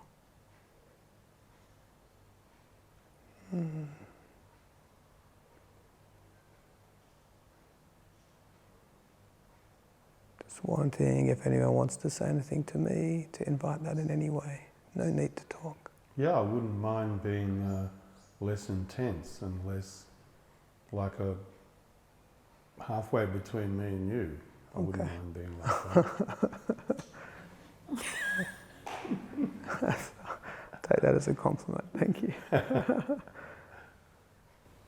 I have I'm caught up in the I thing, but the experience is of something being just over the hill, just out of view. Okay. When you arrived in the chair, it was very strong and exciting, and youthful, and lots of energy. Okay. Felt like you needed to radiate, and then, but then almost as though that was too much, so I had to go back over the other side of the hill a little bit. Okay. That's just I don't know why I'm saying that either. But Yeah. Cool. You fit that chair very well. Okay, it's very It just feels like you belong there. And it's lovely. Okay. And there's a beautiful smile. Your smile is just all-encompassing and beautiful. Oh, that's very kind. Okay. Yeah, I could have you sitting in there all day. It feels very calm and peaceful, and it's a nice place. Yeah. Okay. Cool. No one else has to say anything. Yeah. No, I feel bashful, though. Yeah. Does anyone else want to go up the chair? Have a go. Are you ready? I'm tired, Tired. which I haven't felt all day until now, so. I feel ready too. Yeah.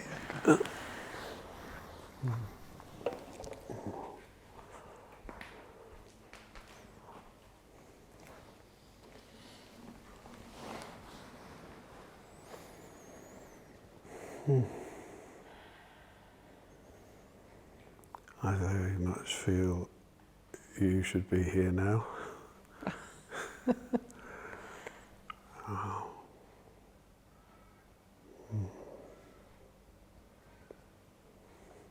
Oh.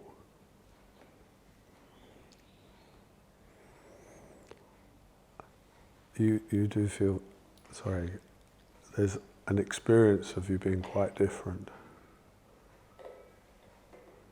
from 24 hours ago. Yeah.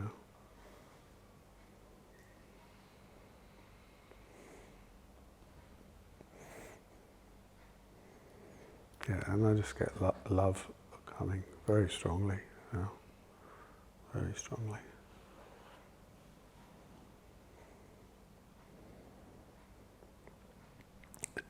You're in the same chair as you were before. It's just over there. The universe is a mirror reflection. Yes.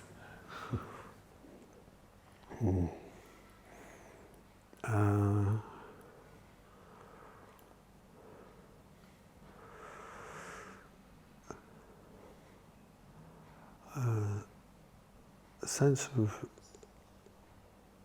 relief.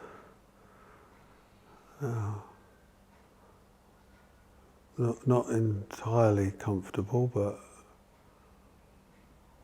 yeah, a sense of relief.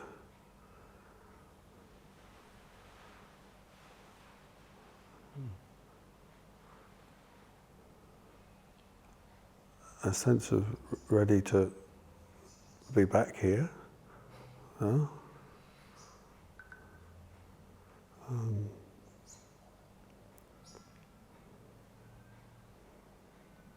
Emotions are unsure.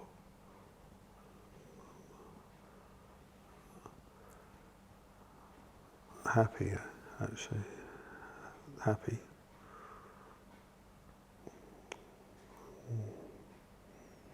Body's very relaxed.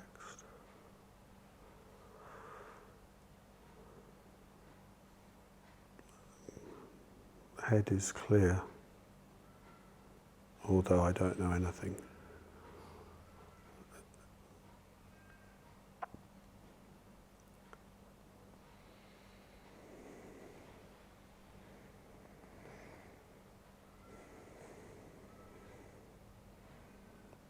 Very powerful, very powerful.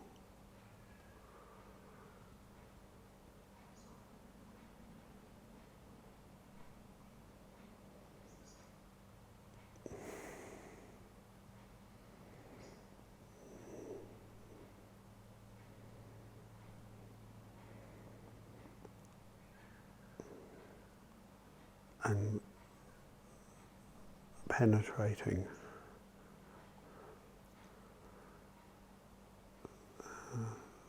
Strong.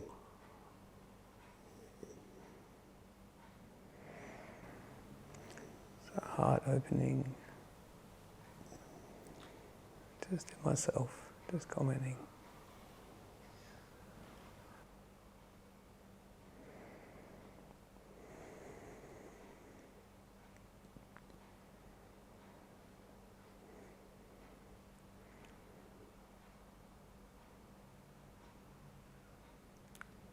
Feeling of being here forever.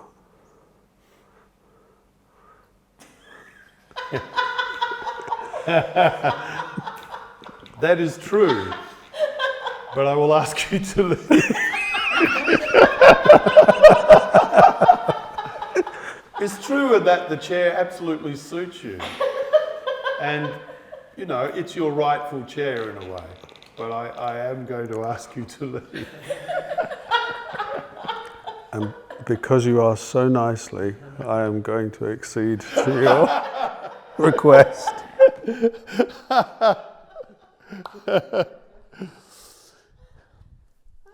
Now we'll take a little break by you guys just talking about how the day's been so far.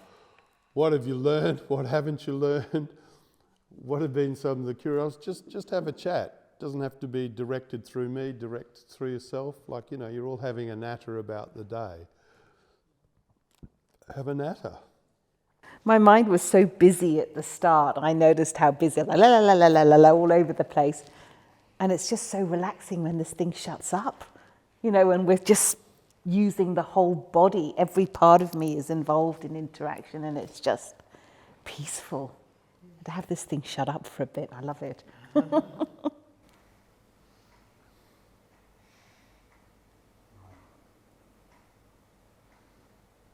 I'm so struck by the inadequacy of talking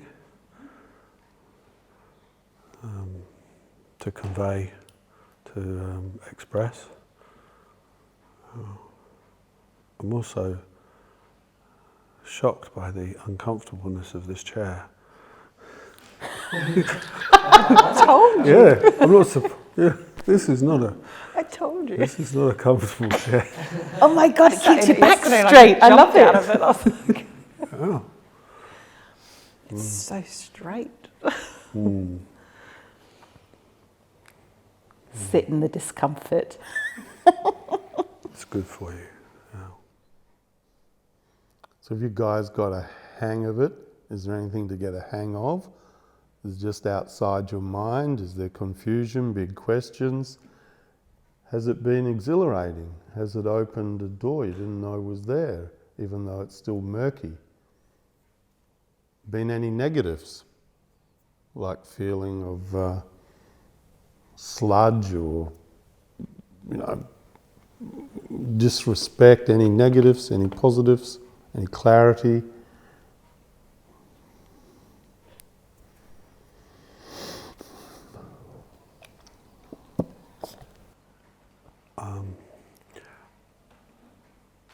I think it's unknowable, and I'm not troubled by that. So it's been an opportunity to be with other people who are empathic and sympathetic and tolerant, and will stay with the moment. And so it's been a great opportunity, I think, yeah.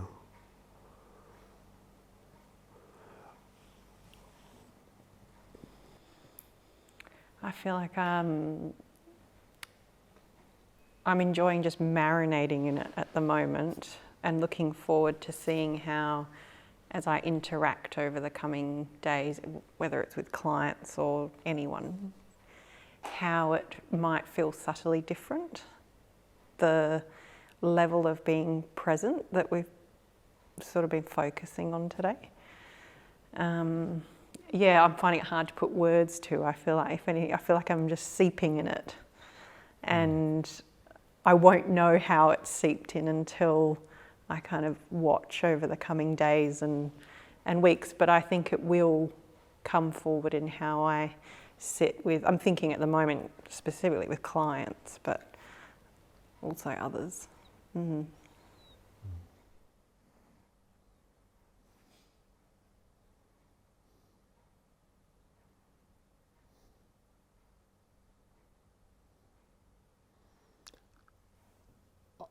I want to know is, could I improve my communication, or have I communicated as well as I could have for this thing, whatever this thing is?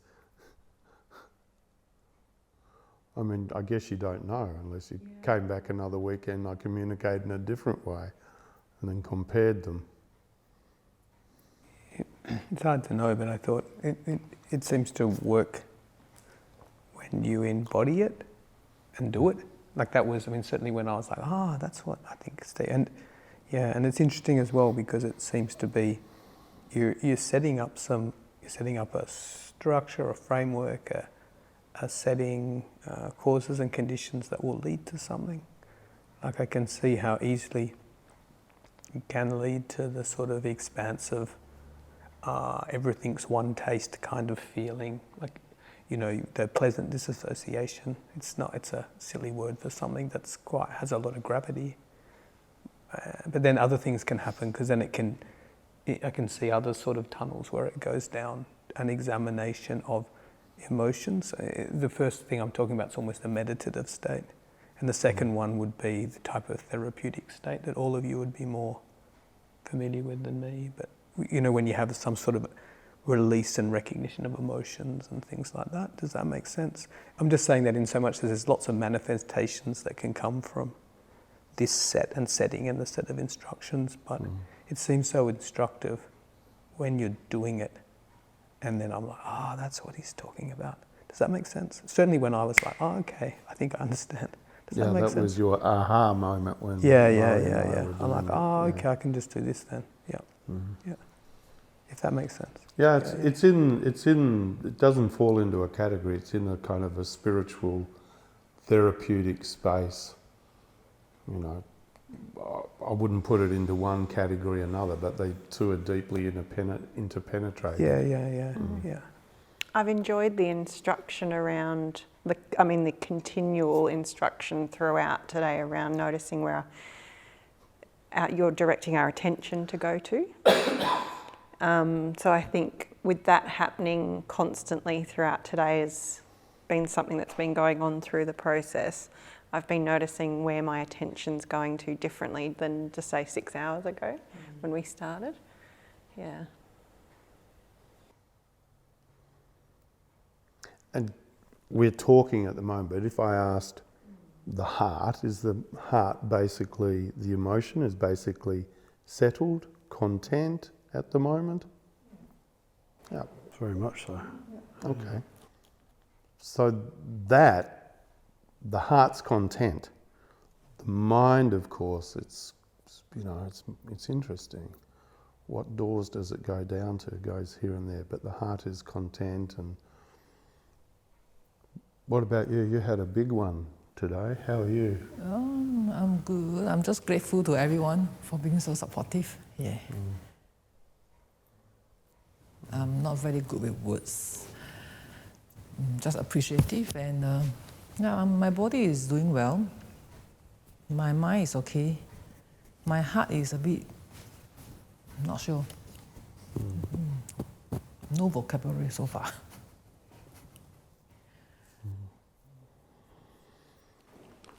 For what it's worth, with you, for feedback for your method, I mean, first of all, it would be extraordinary if you got it completely right, to the point of I'd be very worried.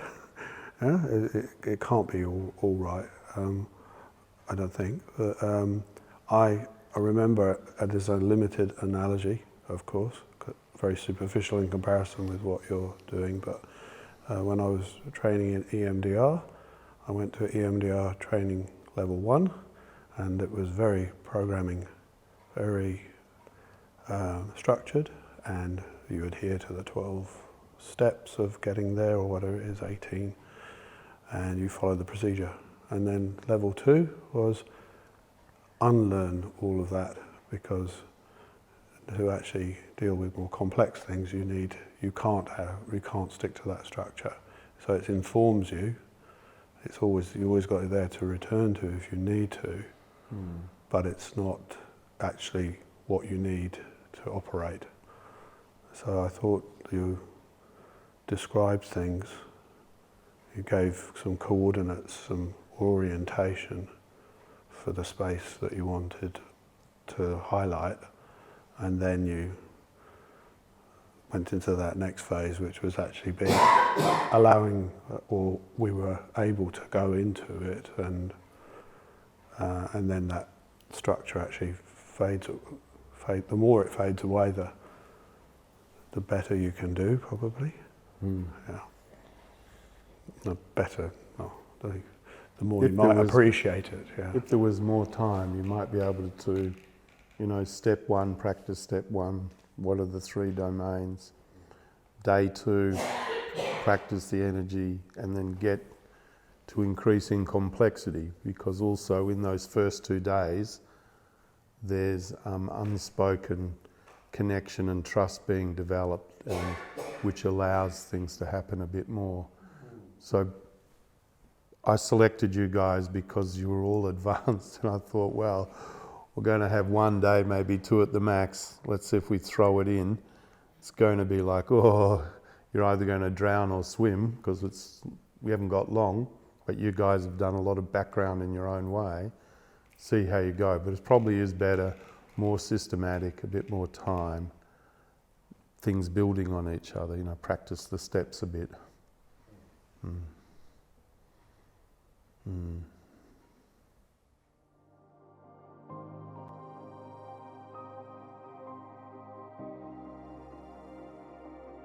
Welcome everybody. We're going to do a brief recap.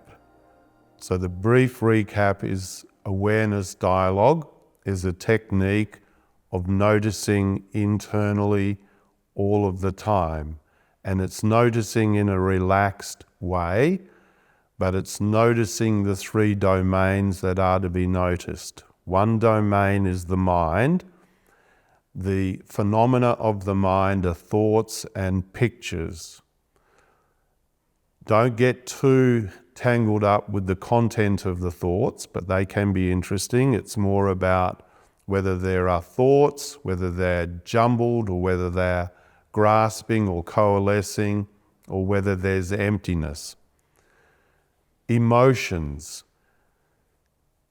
Develop the ability to notice the emotions, and develop the ability to accurately describe the emotions.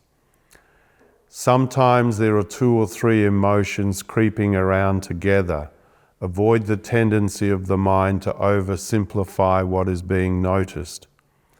Give it in all its complexity and enigmatic, paradoxical, opposite qualities. The body, notice that and use the right language for the body.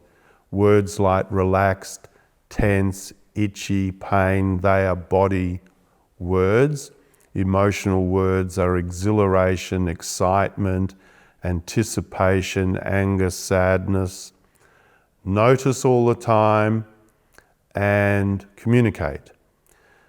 Now, the etheric energy body is one of the subtle energy bodies, and it's where emotions and trauma are stored.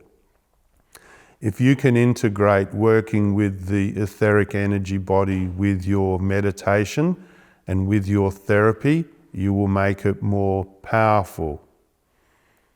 So when you're doing meditation, and it's physical meditation, if you can feel the energy that comes in the left hand, in the left foot, out of the right hand, out of the right foot, and out of the top of the head, if you can feel that when you're meditating, you can actually deepen your meditation. I find it particularly useful when I'm doing dancing meditations to open my hand and imagine the energy is dancing out of my hands. When you're working with patients, if you sit there with your hands open, you, in your very presence, are triggering an increase in the energy of the etheric body of your patient, and by opening your left hand, you're creating a flow. Etheric energy is like electricity. It can't flow unless there are 2 poles. Also, if you know your fluid dynamics, if it is flowing out of one side, the right hand, it can only come in to the left hand if there's no air block. So you can't just make it come out of the right hand if it's not coming in the left hand, because energy will go out of the right, there'll be an air block, nothing coming in, and the whole process will stop. The hardest part to feel for the energy flow is the top of your head. That is very difficult, so don't forget to focus on the top of your head. Remember the techniques of going over to someone, right hand with your left hand, and virtually pumping the energy out of their right hand while they keep their left hand open. That can start the energy moving. You can see the energy. The energy is like the shimmer on the road on a hot day, and you can see it around their heads and shoulders. Different people have different distances. So highly energetic people, you can see it out there, or people that are very frightened or scared and their etheric energy body wants to jump out of the physical body, you can see it right there as well. Sometimes you'll see colour patches. Don't worry about that. Generally, red just means there's a whole lot of emotion that is stuck in the field. If you're interested, you can go and read about different colours in the aura, but that's kind of not that relevant. Now, we should talk about how to increase noticing. Remember, I gave the example of an ice block, and you're noticing the ice block, and you're noticing the ice block. Now, there's not much to notice after the first 2 noticings. It's an ice block. But if you apply heat to the ice block, there are more phenomena to notice. And if you keep applying heat, the ice block goes to liquid and then to vapor. So the analogy here is if you have developed your noticing practice, but you want more to notice, you increase the energy in your system. And there are 2 basic methods, positive and negative methods. I favour the negative methods. The positive methods are doing yoga, doing meditation, doing exercise, eating healthy food, singing, all of those things that promote a lift in positive energy. The negative method, via negativa, is noticing what actions you do in your life to corrupt the energy. And when you start noticing, you will notice that 99% of your life is a series of little habits where you pollute the moment with an automatic response. So, for example, work. Get deep into how much you work and why you work. There's a lot to be unpacked there. Now, everyone will say we have to work in the world because we have to pay bills. Of course, that's true, but find out why you work. Is there a fear base? Is there a greed base? Is there an identity base? Because if you overwork, you are cluttering up your system and not allowing it to flow in the way it would flow if all of those issues were not there. Do you read too much? Do you take alcohol or drugs? Do you play on the computer too much? What is it in your life that you clutter your life with? The distinction is between an organic action and an action that is done unconsciously. What is an organic action?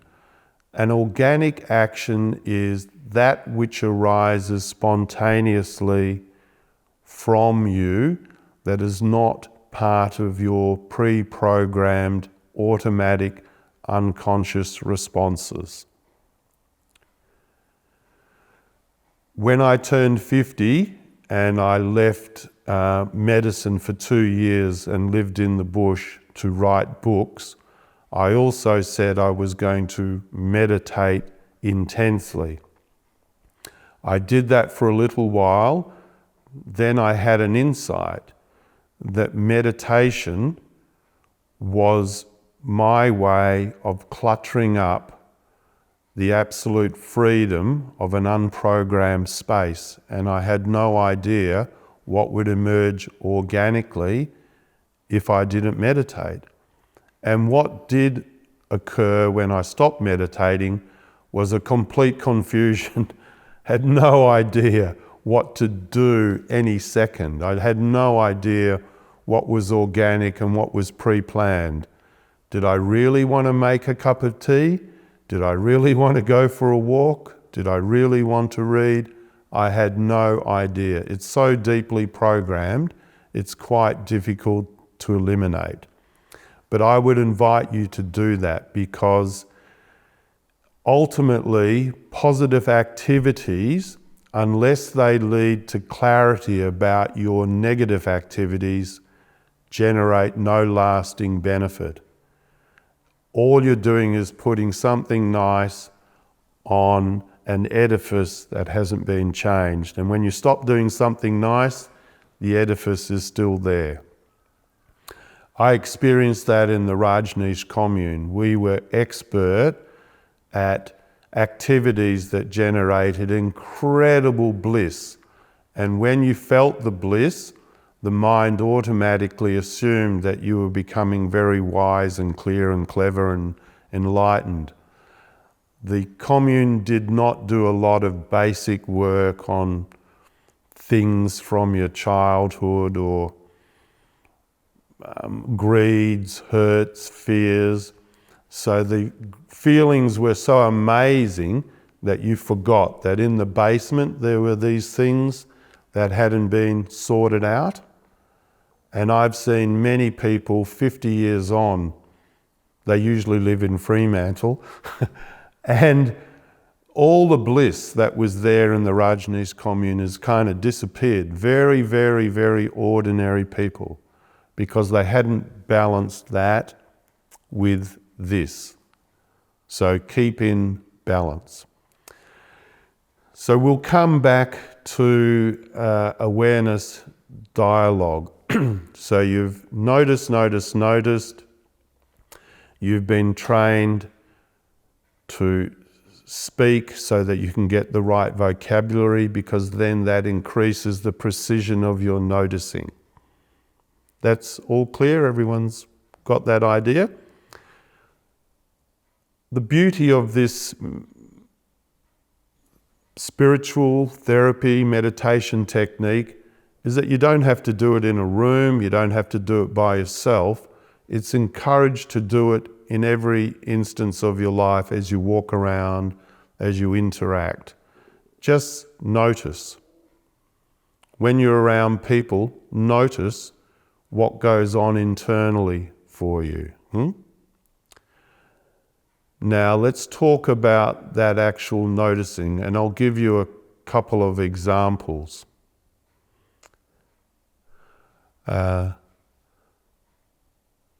Sex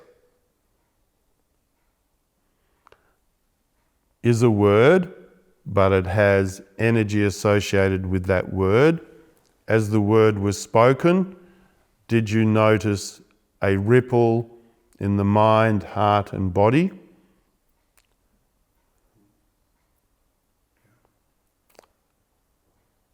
I'll give you another energy. I want you to all leave your life and live here and progress quickly. Energy. Watch it ripple. Watch it ripple. The second sentence generated a lot more than the first one. Did you? Is that right? There was more of a strong reaction to the second one? Of course. Now, a few seconds have passed. The ripple has receded from that second sentence. Yep, good. Where do we sign? Where do you sign up?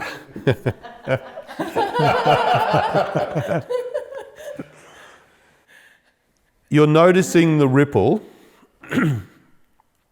and you're noticing your reaction to the ripple, and you can have an hypothesis about, what is the basis of the reaction to this ripple? Is this something about me? Is it something about the other person? Or is it not related to either of those things? Now, when you practice it, the hypothecating stage is also something that you practice. It's literally a few thoughts that occur in the mind about the experience. But as the practice goes on and on, there is no articulation of the hypothesis. It occurs in silence simultaneously with the ripple. All right? It's something that is first practiced, just like noticing, but as you become very good at noticing, there is no noticing, nor is there no non-noticing. There's a process that is just going on. And the hypothecating process, which we attach to the noticing process, is clunky, conscious, and a separate process. But over time, both processes become automatic and they become non-verbal and non-effortful. Can you imagine that happening? The process after that is the response. Is there a response to the first ripple? Is there a response to the hypothecating process? Is there a response to other ripples? That third level also becomes a training, and it's clunky and it's uncertain and you don't know. over time, that third level gets incorporated into the other two levels, and it's a non-conscious, non-separate, automatic happening. And if there's nothing happening, that's also a happening. Can you imagine that? All right, great. What do you want to say? I was wondering if what you're describing there is you're naming what's happening at the subconscious level as well as what you're conscious of. Is that? I think that's what I was grappling with as you were talking then. You're applying psychological concepts, conscious versus subconscious. So there is as far as the mind is concerned, that is a reasonable language grasping of the process, but it's not, but it is. It's a reasonable patterning on using psychological concepts. Okay, now that was the mind, and that was the question. The heart, did you, as you were listening to me, Was I having a reaction at my heart? No, as you were listening to me, were you automatically noticing the three domains? And the answer is no, you were not. Not all three. No. No. You got dragged into my words. Yep. Oh, this is interesting. The mind was saying unconscious. Yeah, when you started talking about non-conscious, I went into straight there. how can I map this onto what I already know so I can make sense of it. Yes, exactly. So noticing the three domains never stops. It's not just as we're sitting here noticing the three domains, and as soon as I talk with my very loud voice, you suddenly get caught up in the voice and stop noticing. Yeah, there was some key words you were using that I noticed. Now that we talk about it, I was drawn away from noticing the three domains when you used some of those key words that struck me. Yep. And I started mapping it onto trying to make sense of it, yeah. Exactly. Exactly. Everyone's got their key words. You know, you're sort of going along, then I'll say a key word like protection, and then suddenly the mind is all fascinated with this word and you lose your noticing. Yeah. Yeah. And when there's a strong emotional reaction, all the noticing goes out the window. Altogether. The emotions go like that. No, in this instance, I think it was the word non-conscious, and that drew me into my head. Yeah. That's exactly how it goes. Yeah. Exactly how it goes. But over time, you can still grapple with it with your head, but still notice what's going on. Retain the domains. Yeah. So what is happening now? Body. Just may I point out that when I asked that, you moved your head over to the side and your eyes went down that way. Yeah, I was casting down at my body, almost like checking in. So you have missed the instant. I mean, you're very close. It was only going to take half a second, but you had missed the instant. So we don't really know whether what you were going to say was the instant or not. We don't really know. But you would have been close, but you missed the instant. So what's being experienced now? Ease. Mind, body, heart. Mind clear. Heart. I still have to check, so I'm not aware of the heart.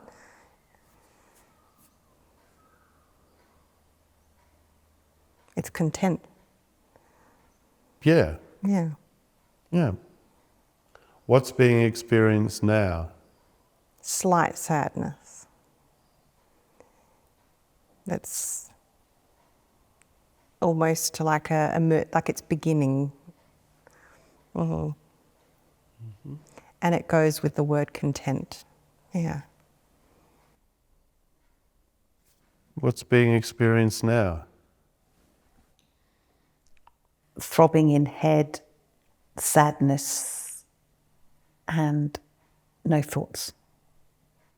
What's being experienced now? Clear, calm, and body relaxed. Calm heart, Calm heart, content. content. I felt the momentary sadness, but then that's past. What's being experienced now? Body very light, not really there. Mind clear, heart clear. Clear, you mean neutral? Yeah. Yeah. Relaxed, content. The heart's okay. Not content, but nothing there actually. No, for a language for the emotion, neutral, emotion. Neutral. Yeah, neutral. Now, when you're working with people, whether you're teaching them meditation or you're doing therapy, it's always good to start off like this, but you can already feel that the energy's gone to another level. Can you feel like you're coming out of your body? Yeah? Mm-hmm. If you are confident, you can do that with your patients. At a certain level, you can raise your own consciousness and it will raise their consciousnesses. Just be careful that they're ready for it, because it will, for some of them, feel like dissociation, coming out of your body. Can be a bit frightening if they're not used to that space.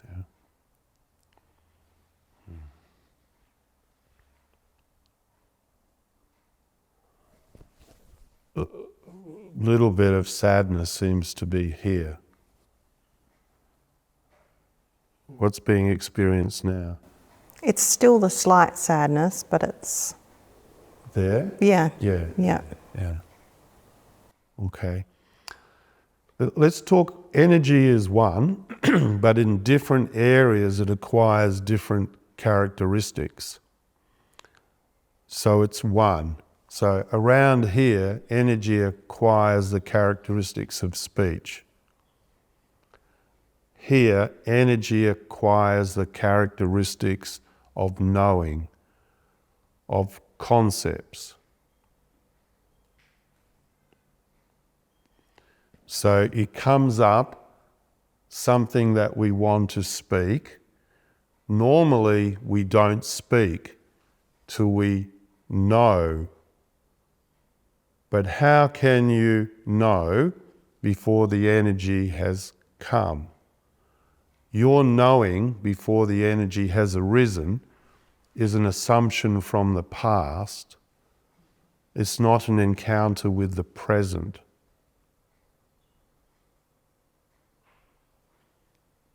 Understand? So sometimes you can speak without knowing why you're speaking or what you're saying, and just check out what little thing might burst in your head. And if it doesn't burst in your head, it might burst in someone else's head around you as they are tuned into the space, and their comments might allow your knowing to develop to this. Or if you can't speak it, someone else might speak it for you, which allows the energy to come up for you. All right?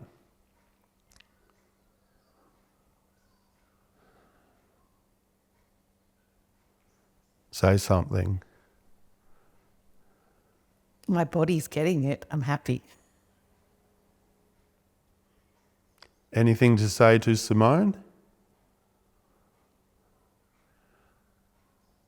I have compassion.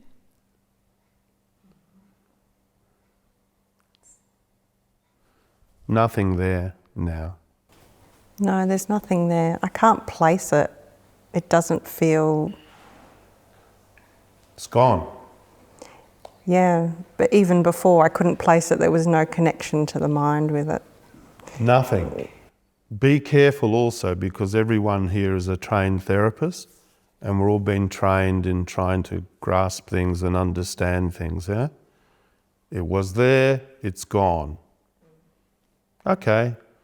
The next stage of hypothecating, you can spend a lot of time if you're a therapist in that next stage of hypothecating, or you can say, here now, gone now, who knows, let's move on, which I would recommend because your own energy, when you become organic, will stick in the hypothecating stage when it needs to stick there. Your own energy, when it's organic, will just arise and fall with what's arising and falling, and it will sit when it needs to sit, and it will move when it will need to move. It's a complete let go, but you cannot actively let go, nor can you not let go. It's just noticing, and everything falls into place. So what's being experienced now? Body is still light, relaxed. Mind is very, very clear, sharp, focused, absorbed. Heart is neutral, understanding. Heart, I'm getting very small flashes of red, and then they go, very small flashes of red. Yep, and then your aura went out on the left and it wasn't on the right. Can you just move your hands a little bit? And remember, keep the jaw open and look me in the eyes, and what's being experienced in the emotion? Happiness. Happiness. Joy. Yeah. Joy. So here's an hypothesis. When you were neutral, was it a very, very subtle controlling of the joy? No, I just don't feel feel present, so I'm not there. I'm quite peaceful. I'm not here.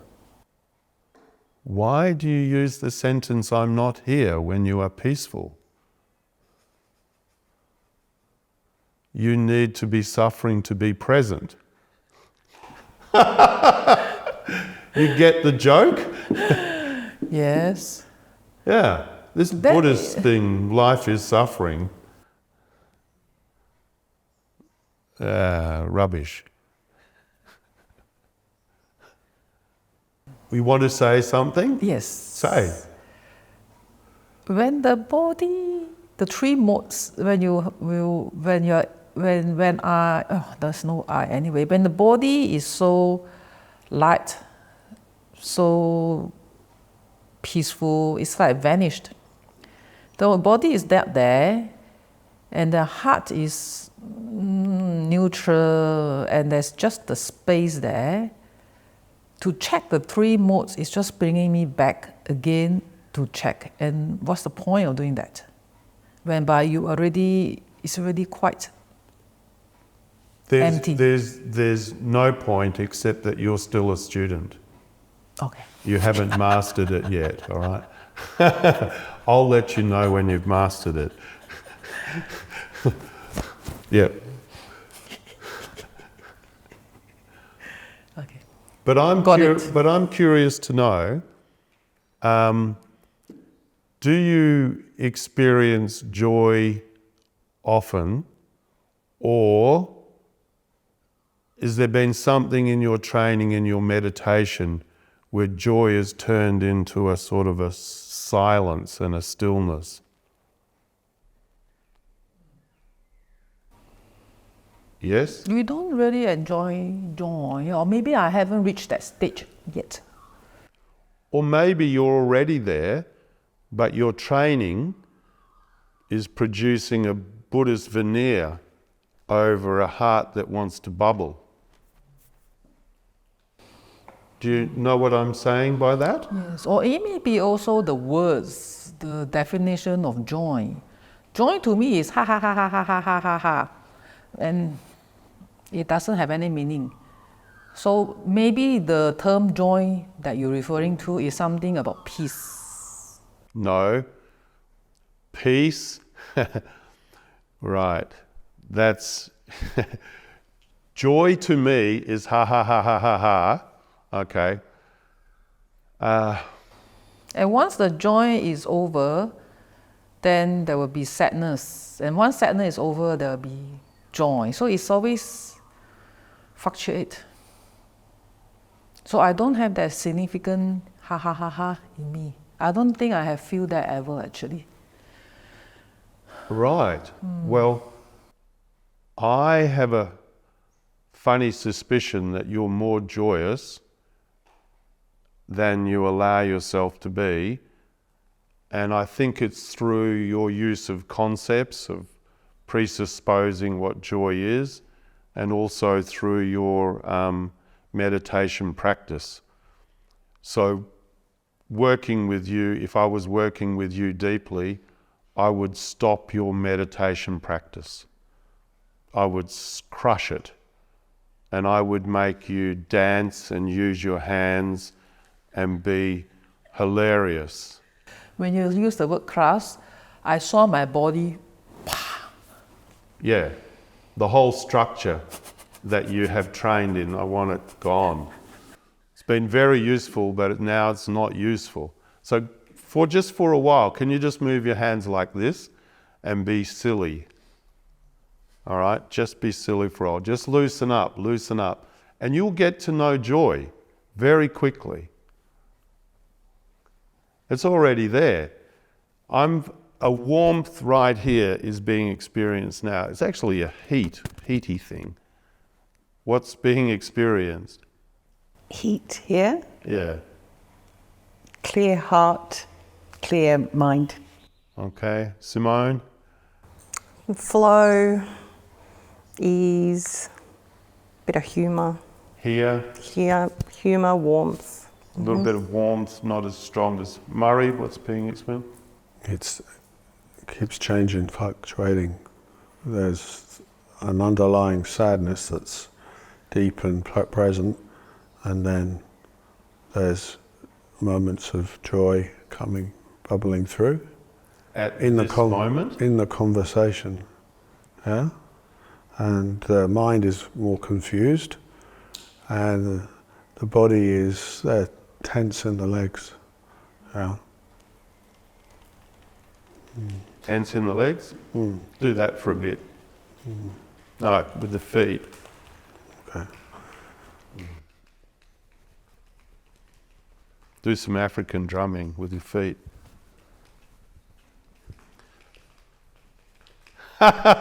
Guda rubum ba uba buba ba ba uba buba ba ba uba buba ba ba uba buba ba ba uba buba ba ba. Murray, what's happening in the heart? Keep dancing, mate. Uba buba buba uba buba buba. Happy, Happy. yeah. Yeah. Clear mind, happy.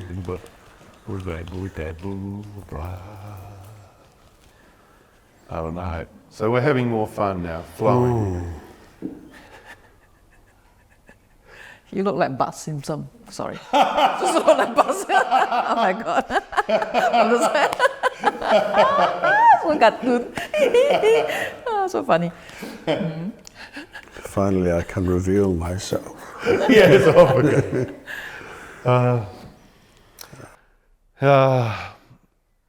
Say anything that wants to come up. Maybe nothing is coming up. Want to ask a question? I have a theory. So this is the mind that I learned from a body experience, which was I struggle with joy, and I always thought that, and then again, like you said, there's joy and sadness, you know, the either end of a continuum. However, I then got this new sort of wisdom, I think, that the center of it's like a rose, a flower, and you have the center is peace. So I know when I go from sadness, I can find peace, or fear, I can find peace. But I never knew how to go on the joy loop because I never learnt it. I never learnt how to play and to have fun as a kid. So I think that when you get stuck here, you think this is it, and it's an escape from this, or a reset from this, but we need to learn how to do this too. I don't know, that's just... How do you relate to what you said? 100%. 100%. Okay, that's So good. we never in my life, childhood, have fun, joy. Yeah. So I don't know how to appreciate joy. Play. If you weren't allowed to play and be silly as a kid, you know, play make-believe games and be silly, and that's an important stage of childhood. You know, our great mate Bill Saunders focuses on that a lot in his therapy. If you weren't allowed to play, you got to learn as an adult how to play. That'd be the first step before worrying about joy too much. Find out how to be silly and play.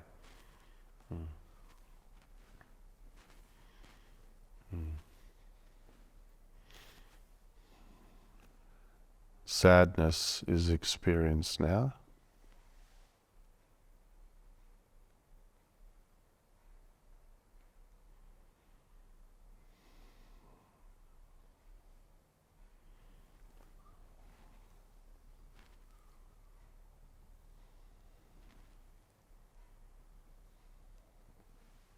I think part of it is my own childhood with this sadness, because, you know, Dad was a bit of a scary guy. I was a quiet kid, but I'm not a quiet adult. So I reckon I probably should have been a noisier kid. Yeah. I used to play solitary games as the oldest child with little toy soldiers and read my books. But I think I would have liked more fun interaction, you know, hidey-seeky type game. Silliness, yeah.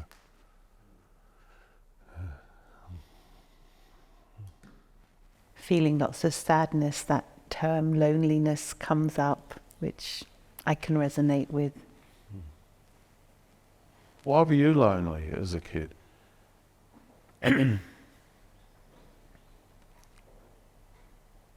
I haven't thought about it. It's just that at that point that came up for me.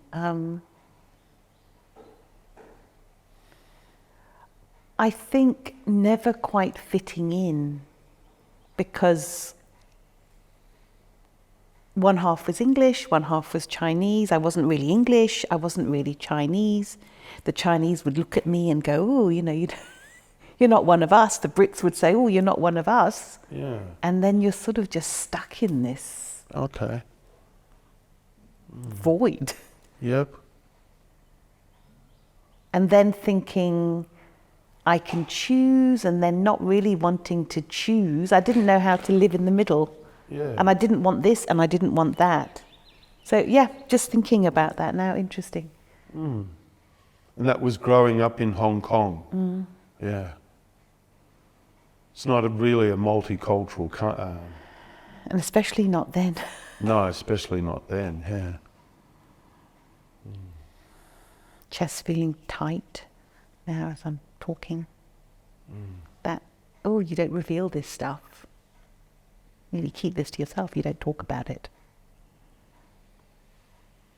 And dissipating, the rippling going.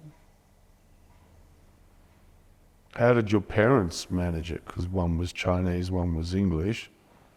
Yeah.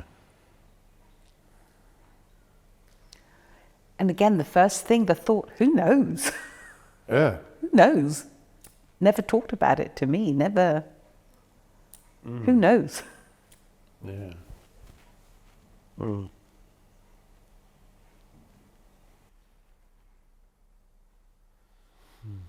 Did you have anything like that?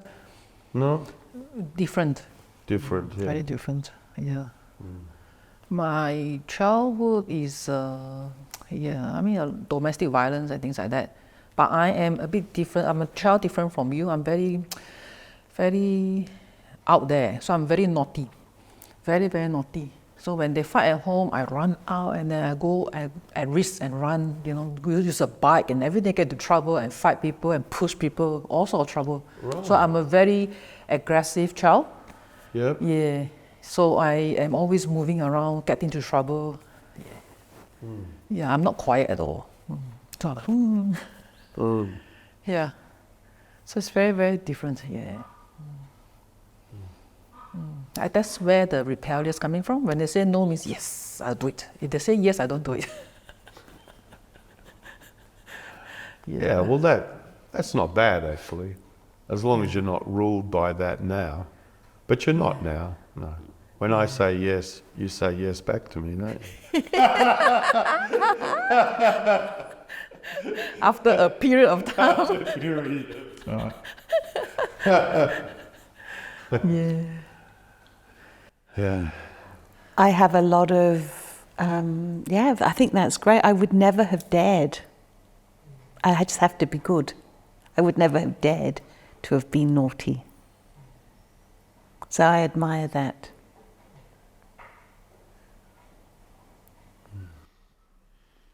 No issues for you, Simone? German, English? I mean, we're pretty similar. No like big dichotomy, Chinese, English? No dichotomy like that. No. But had to be good and containing. Yeah. Yeah. Well, I was a container and a goody boy.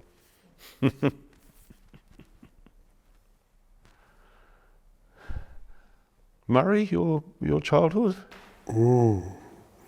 Yeah, so lots of resonances, but a mother very reactive to the loss of her mum when she was young.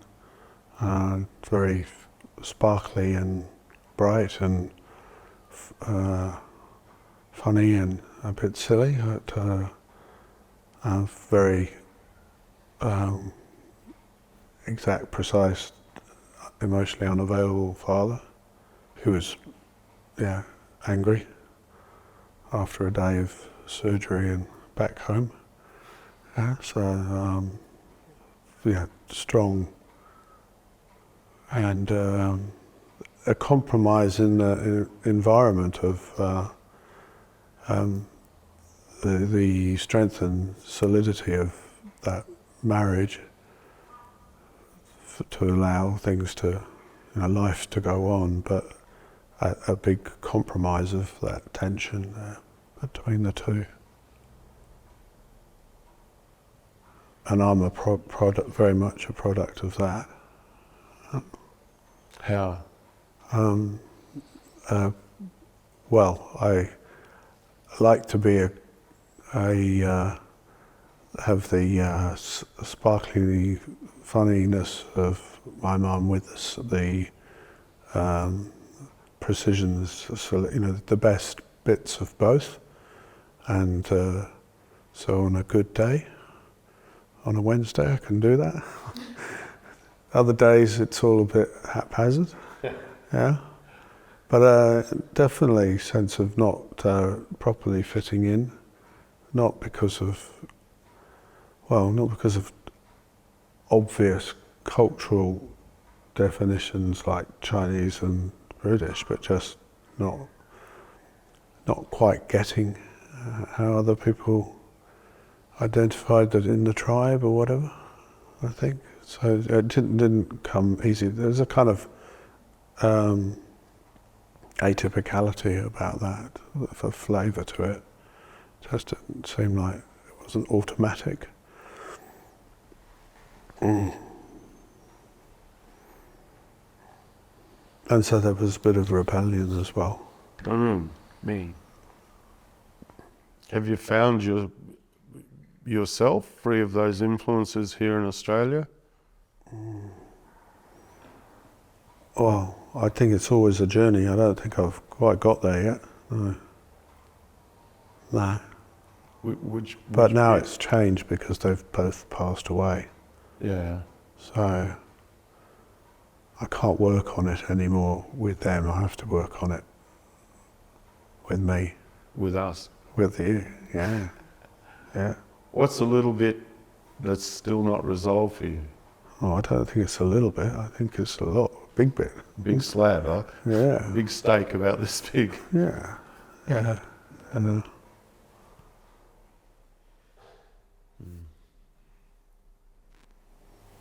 My feet just want to do this. Like my toes are just curling in. Let it happen. Let me talk about karma now that you're bringing up your feet. Karma is an unresolved action. So when something happens and the action is organic and it's full, there's no residue. Now let me describe that in psychological or trauma terms. When the old-fashioned dentist was operating on your mouth with minimal anesthetic and your body goes like this, and at the end of the dentistry it doesn't completely relax, and you shake it out and you have acupuncture and rework your energy fields, that action at a deep level is a karma because it's occurred but it hasn't resolved. You haven't completed the cycle. Yeah. So when you go on and you do your meditation or your therapy, there'll be these karmas that pop up because they want to be resolved, everything that's unresolved. So for example, a dental one, your foot will go into a movement, your face will go into a movement, your hand will go into a movement, and it will come out, and then the karma will be resolved. So we have millions of those from this current life, millions from past lives. But don't despair, you don't have to be aware of each one. They will just spontaneously sort of disappear. Like that little tickle in the throat yesterday, that was a tiny little karma, and that didn't take much, and that went just like that. I don't want to use the word karma too much because it's got so many connotations. If I use the word karma, there will be funny ripples going through your system, but just to somehow that provoked the discussion when your foot went like that. Yeah. Actually, it's interesting you mentioned that in the throat. Actually, that was the fear that was blocked there for 2-3 years already. Yeah, and then when you spotted that, it sort of like go away. Yeah. Yeah. So I reckon you must have been doing work on yourself because it wasn't a massive one. Oh, I did a lot of work because I know what causes it. Yeah. And it's still stuck and I have difficulty getting rid of it. Yeah. Do you reckon it's still there now? Right now, gone. Right. It's fear about speaking your truth? No, it was from something else. Okay. Yeah, during my treatment with a patient and also observation of a treatment on a patient. And then I went into a shock. My state of body went into that shock. Really scared, really, really scared. And then after that, it was stuck here for 3 years. And I kept having that burping. I went for MRI, went for everything, there's nothing there. But I know it's from that 2 incidents.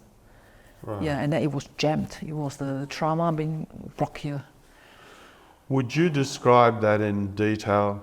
Because this is, for me, very interesting, and I would like to, when I hear more about it, make some comments.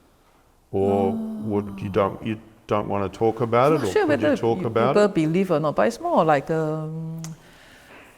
started off with learn clinical hypnosis from a guy, and during that session, one of the classmates, I feel all of them being possessed, as in the voice really changed. And she was a very beautiful, gentle woman, and then she started, fell down on the floor, shaking, trembling, and the voice, very strongly man's voice came out from her body, and then the my teacher tried to do some work and I said, oh fuck.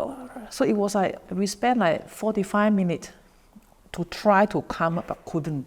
But at the end, she just had to leave the room, and then I was very, very nervous at that time already because I'm quite close to the situation. And then after that, the week after, I went to the, still remember a medical clinic where I started to do some healing with one young patient, 15 years old, and then suddenly her head just dropped.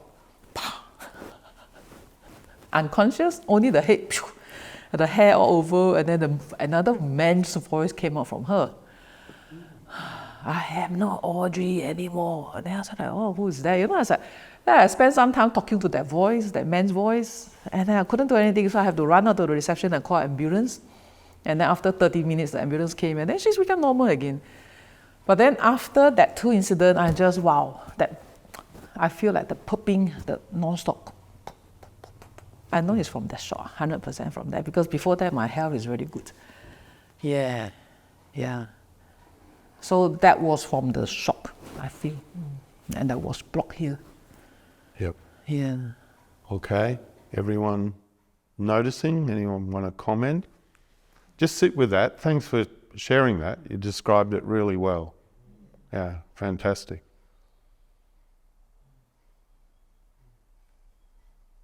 That's good. And also because of that, I started to wear all these things, you know. I know. After that, before that, I'm actually I'm not superstitious, but after that, I was like, oh my God, I better do something to myself. Yeah, no, I understand. Yeah, I believe Sammy. You said before about you don't know if we'll believe you, but I believe you. Yeah. My mind went straight into hypothesizing, and I forgot the rest. I've just realised I forgot the rest. Hypothesizing.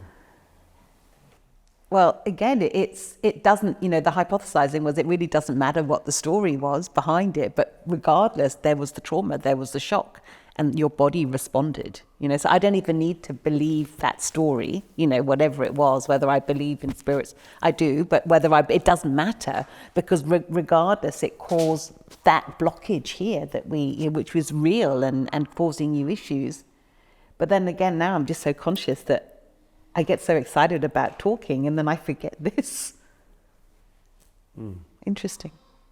So, but your response is it doesn't matter whether it was an entity or a non-entity, there's something there. It's created this, the shock created this.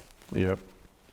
Of course, for Sammy, it is important to know whether it's an entity or not. Absolutely. Because she wears a talisman. Yeah. Murray? Yeah, I was. I feel energy now. If energy is being felt, when you talk, I lost contact as you did, but the clarity of the description was very. That really. Impressed me. It was a very clear expression, and I almost kind of felt I knew the next part of the story as you were telling it. I had no idea of what really was going on, and it doesn't kind of matter in a way because you're it's such an impressive event. I found myself transported into the space and thinking I would be not knowing, and then thinking, and there's the person who's induced the state who's trying to resolve it in front of you and they can't resolve it. So, that's not good. They're supposed to be the guru that solves it. What else can you do then? You take every precaution possible. Yeah. Yeah, and you weren't trained to deal with those situations either. No. Simone? Having known Sammy for a while now, I've always been quite taken by the complexity of the people she works with, and I think there's a reason for it. There must be good reason for it. Right. We had a bit of just a joke and a banter last night about Sammy being clinical psychologist and Ghostbuster. Yeah. And there is something about that, I think, that Sammy, as I said, I've always been struck by the complexity of those that she works with or who come to her for help. Yeah. Yeah. Which I've never experienced on that level. No. I mean, That complexity. you're dealing with things. Are you sure you know how to deal with entities? No. So you should really avoid it, Sammy. I didn't ask for it. Well, you're asking at one level. May I ask you, do you know anything about your past lives? It's a very good question. I thought I saw before. What were they? 7 lives of monk, Yes, you were. Tibetan, Thai. I didn't see myself Chinese. It's all brown robe and red robe. So at least I'm counting at least 7 times. Yeah. Yeah. So the Thai one, no problem. The Tibetan one, they deal with a lot of spirits. Oh. And the Taoist ones. Have you got any, in the past lives, any knowledge of dealing with the occult? No. No, you haven't. So it's just a vague idea of past lives. Yeah, very big. Okay. I just saw myself, the vision of myself. Yeah. So with your current And client, actually, the life before this is Egyptian. It's very interesting. yeah, tell us something. I saw myself just pass away, and then I was being carried on that the white cross with the 2 sticks, and then there are like 6 men, three, and I'm the one lying there, and I can see my own eyes, the Egyptian eyes. I know I'm an Egyptian because it's a very typical, and I think I saw pyramid, something like that. So it's a happy death. I have no fear. I saw myself. Oh, actually, I feel so honored. Yeah. Yeah. So that is the past, one of the past life I saw here. Yeah, good. Yeah. Yeah, I'm but glad I don't you see have myself. some knowledge of your past life. Yeah. Unfortunately, your present life is jumbled. You've got past life stuff, you've got entity stuff, you've got psychology stuff, you've got meditation stuff. They're all going on. And you don't know what's what, actually. Yeah. How do you react when I say that? Very true. Yeah, it's very true. Yeah. Don't know what's what. Yeah, you don't know what's what. You're working in all these traditions and you haven't got enough knowledge of all of them, and they're all sort of stuck and they're not helping you. Yeah, probably confusing you. Yeah.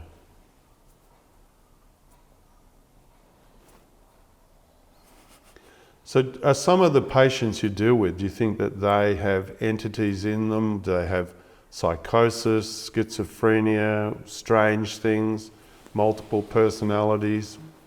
Only 2 patients that I'm pretty confident there's entity. Other than that, I think it's Normal practice. Yeah, schizophrenia, psychosis. But I can differentiate. You deal with schizophrenic They patients? just come to me.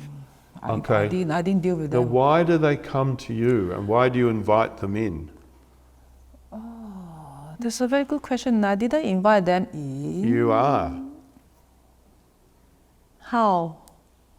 They don't come to Simone.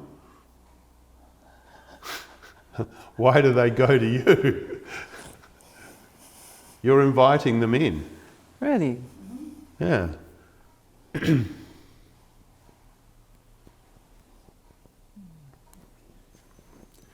Before we work out how you're inviting them in, again, if I say stop, no more invitations, what do you experience when I say, look me in the eye, stop inviting them in?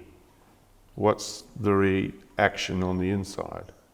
The word here is good. In other words, good. You'll Good. do what I The say. body is awesome, no feeling. Right? There's no opposition to what I say. So will you promise me that from now you will not invite any of those clients in? This is where the opposition comes up. So I'm experiencing pain in the heart. Sorry, it is being experienced. Yeah. Yes, the sadness coming out. I experienced the rebellion. Not repelling the sadness. Okay. I saw the monkey. Oh, stop that shit. I saw the Serious? monkey just now.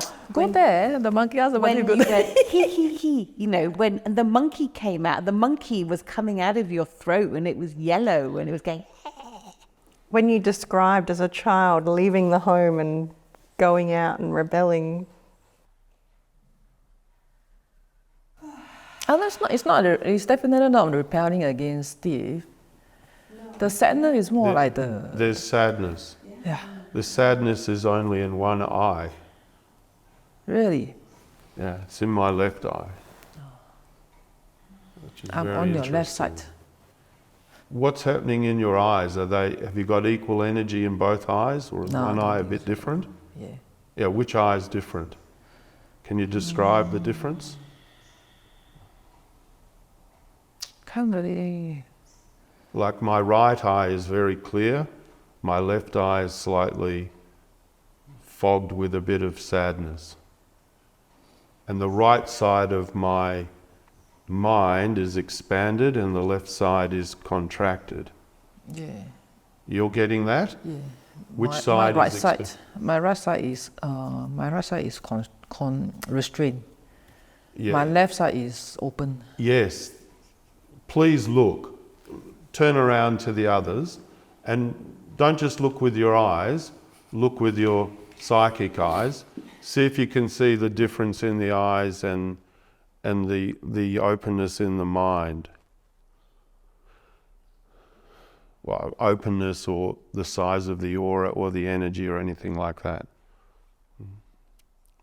one side looks bigger than the other. Yeah, it is. The left side is very clear. That's the monk. Yes, yeah. Yeah, the right side is constricted and there's sadness there. Yeah, there's more flesh on this side than this side. Yeah, you can Yeah. see it. You can see it. Can you see it, Simone, or not? maybe might just be this angle. No, get the angle right. Tangle with the angle. Yeah, there's an asymmetry, yeah. There's an asymmetry, yeah. Yeah, there is. Yeah. Yeah. All right, that's good. Learning to see.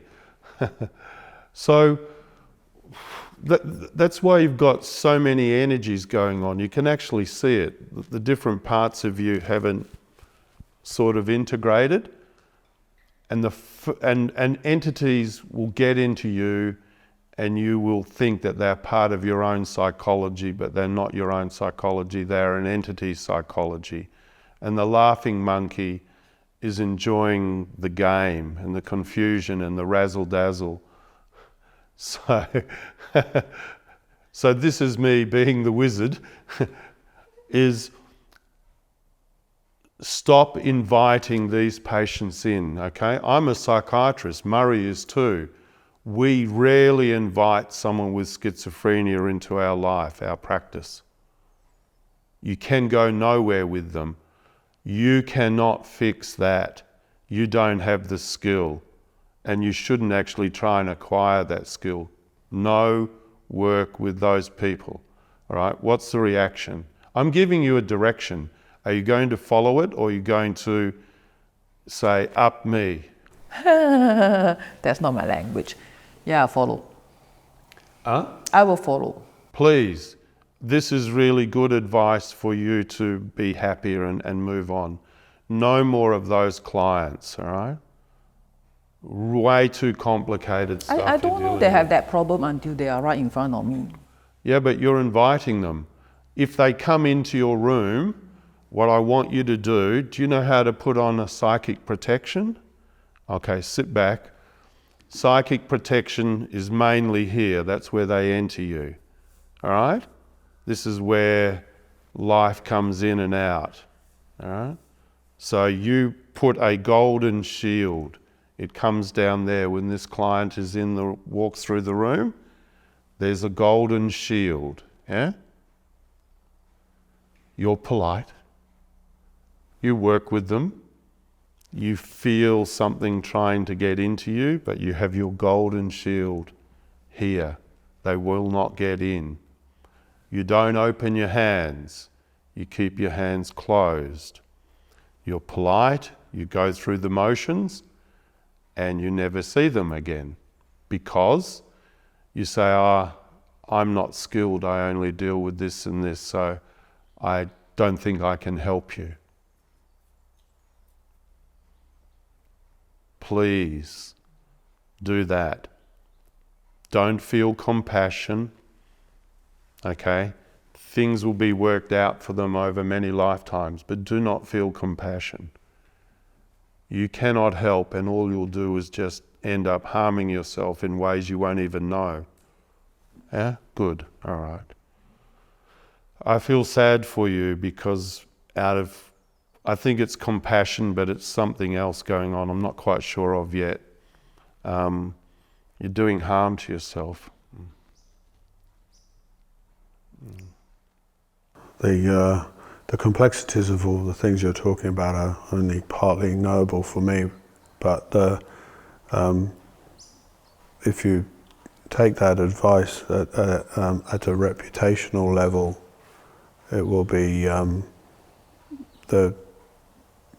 the moment it's known that you can send someone to you because that's what you do. If you understand the source of referrals, the flow of people to you via third parties, to general practitioners, whoever. So there's a natural flow that's been established, and there's at a practical level, if you start saying no, you might not know till they get through the door to start with, but then the system will adjust, and the referrals will stop coming in the way that they never even come to you. If that makes sense. The system around you will adjust, but at the moment it's an open, whether wittingly or unwittingly, it's an open door so of course the natural force will be, well, that's where those people should go. Yeah, it's an open door. And talk a little bit about compassion for suffering, okay? You need discrimination. This is a very important concept, particularly in Tibetan Buddhism, yeah? Compassion has to go with wisdom, and discrimination is really important. So you have to, firstly, to help you with the compassion thing, life is infinite. There are rebirths, okay? So if someone's suffering now, doesn't mean they might be suffering in 5 years. You can give them compassion and wish them well in their journey, but knowing that you're not the person to help them. But even more, you can't help them. There are some unhelpable things at the moment, and you would harm yourself if you jump into that. So don't beat up on yourself if you don't try and assuage everybody's suffering, okay? That's the first thing. But you need the wisdom and the skill to know those you can help and those you can't help. And really, those you can't help, you're still compassionate, but you're using discrimination and wisdom, and you're saying, no, you've got to go out of my door. And some of those people you try to help, they have evil intent too. You might not know it. So you have to be careful of that as well. All right. Yes, Yeah? I only got one case. Yeah. Yeah, please. Yeah. Please. Okay, if you find yourself doing it, take a screenshot of me and look at my screenshot going like this to you, and don't do it. I have a question for Sam. I'm listening to what Steve's saying, and it resonates so well with me. I listened, then I had a picture of us in Thailand listening to Ajahn Brahm going, oh, you have to be compassionate to everybody. You have to be nice to your mother, you know. And I'm sitting there, and that never resonated with me, where you were like, no, you have to be nice. So how does that, there's a dichotomy, there's Steve telling you to protect yourself, and there's Ajahn Brahm saying, we have to love everybody and be kind to everybody and be compassionate. And that's why this method cuts through the confusion, because the method takes no position. The method is noticing. And if you really notice, this quality of wisdom and discrimination eventually arises. So you don't have to take a position, compassion or no compassion, wisdom or no wisdom. Just notice, and everything will evolve. But you won't be able to notice because too many things are going on for you. So I've got to come in now and stop all these entities and energies and things that are rushing into you, because it's completely contaminating the system. You're trying to do all of this meditation and everything else to cleanse the system, but the system is being polluted, so you're kind of going nowhere. So if you just do the noticing, your wisdom and discrimination is not going to arise. We need to stop this traffic flow of crap coming into your system first off. It's interesting you chose that phrase, because I was translating what you were saying and the two positions into, there's a general understanding that if you're driving along the road and you see an accident, that you stop and assist, and that's an expectation, and it's a universal expectation.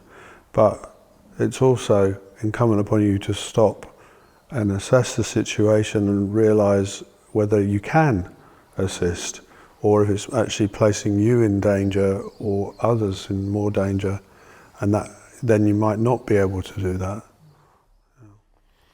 And in the townships of South Africa, if you stop, sometimes people will shoot you, even though you're trying to do good.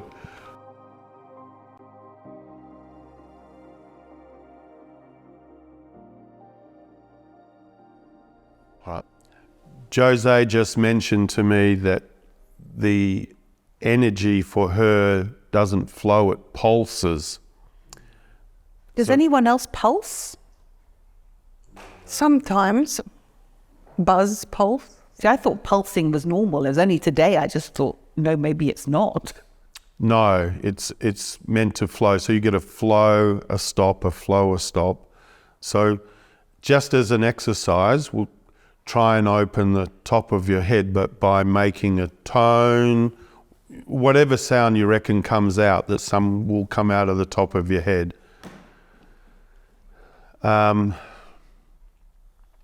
You try and get in touch with that. And then you remember, from the throat, it's got to go past the eyes, so you can't close the eyes and try and focus too much, because that'll paradoxically stop it there. Yeah, because then it needs to also come out through the eyes, doesn't it? And sort of. No, I want your eyes to be passive. Okay. So passive. Okay. When your eyes are passive, truth comes in. When you're active, again, where you're being psychologist or analysing and seeing. So should I focus my eyes in something or not? What will happen is they'll defocus and the eyes will twirl around and they might go upwards. Okay. So the eyes, a massive tension is held there, and if you can just let your eyes go crazy as they want to go, the energy will go up past them, but can be quite scary because you can lose your orientation and feel like you're a bit nutty. Oh.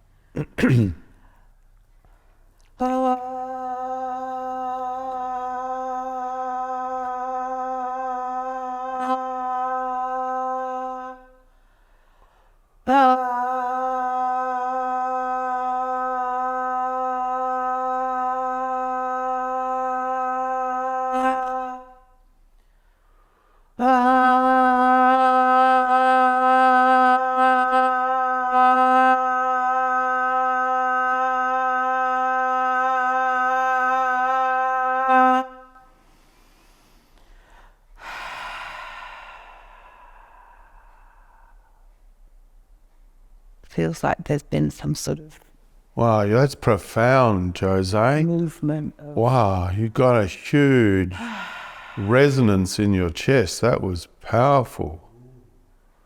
Oh, There's a lot of energy inside me. yeah, you probably have to sing a lot. You have a lot to sing about, tone about. How are the hands? Now, everyone open their hands and we'll try and feel what's going on in Jose's hands. Not pulsing. Isn't that interesting? Not pulsing. Yeah. It's more continuous. All right, so sound is probably your way to open the top of your head. Yep. Maybe Simone, can you stand up, your left hand on her head, and see if you can feel anything coming out of the top of her head? Left hand. Yeah, left hand receives. Just go down to, can you feel something there? I can feel something there. Tingling. Yep, go up a little bit to where the tingling stops.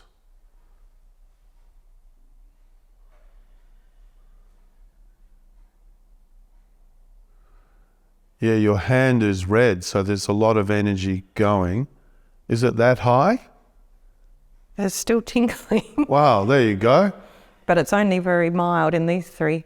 But that's huge. So there's a really big channel there, Jose. Maybe your eyes, maybe your eyes are the one. If you sing and then let your eyes go. All right, thanks, Simone. Maybe you sit there and Jose, can you look at me and let's see what happens with your eyes. When I sing, No, just look at me without singing for the moment and keep the hands going like that.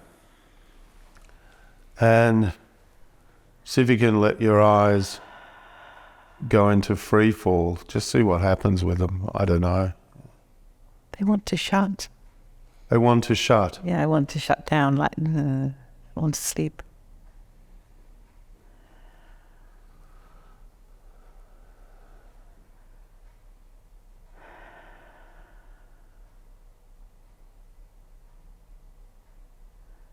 Very unfamiliar, not scanning and not looking and checking out and making sure everything's safe, just, it feels so unfamiliar. I only do this when I go to sleep. Yeah, very unfamiliar to me. Yep. And body relaxed. So try and let go of everything in your eye. Just try and let them just be passive. Don't worry how you're being seen, and don't worry about what you see.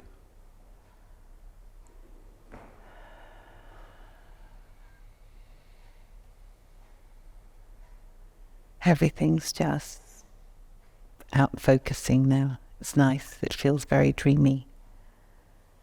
And what we'll do is not talk.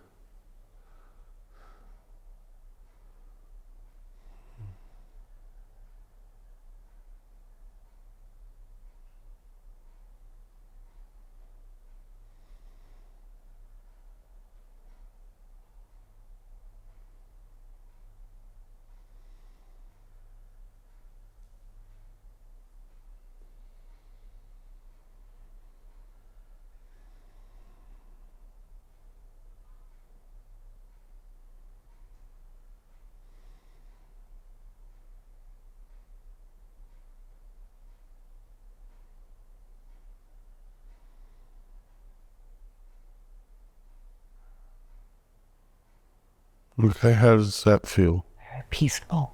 Yeah, Very peaceful. very peaceful. So you don't really have to do much, Jose. This was very similar to Murray yesterday.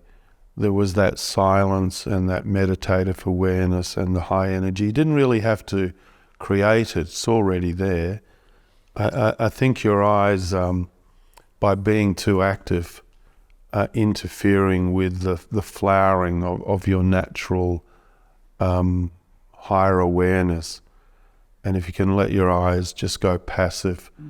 The talking also interfered with it, actually, which is interesting. Yeah, so how do you make your eyes go passive? It's play with it. You'll figure out. Yeah, you don't have to do anything more than that. Your singing was so profound. My God, that was incredible. Just keep on doing that. That's so great. Yeah. Ah. I felt, you know, when you go for those bowls where you bang, I thought that just came out of your chest without any bowls or anything. So fantastic.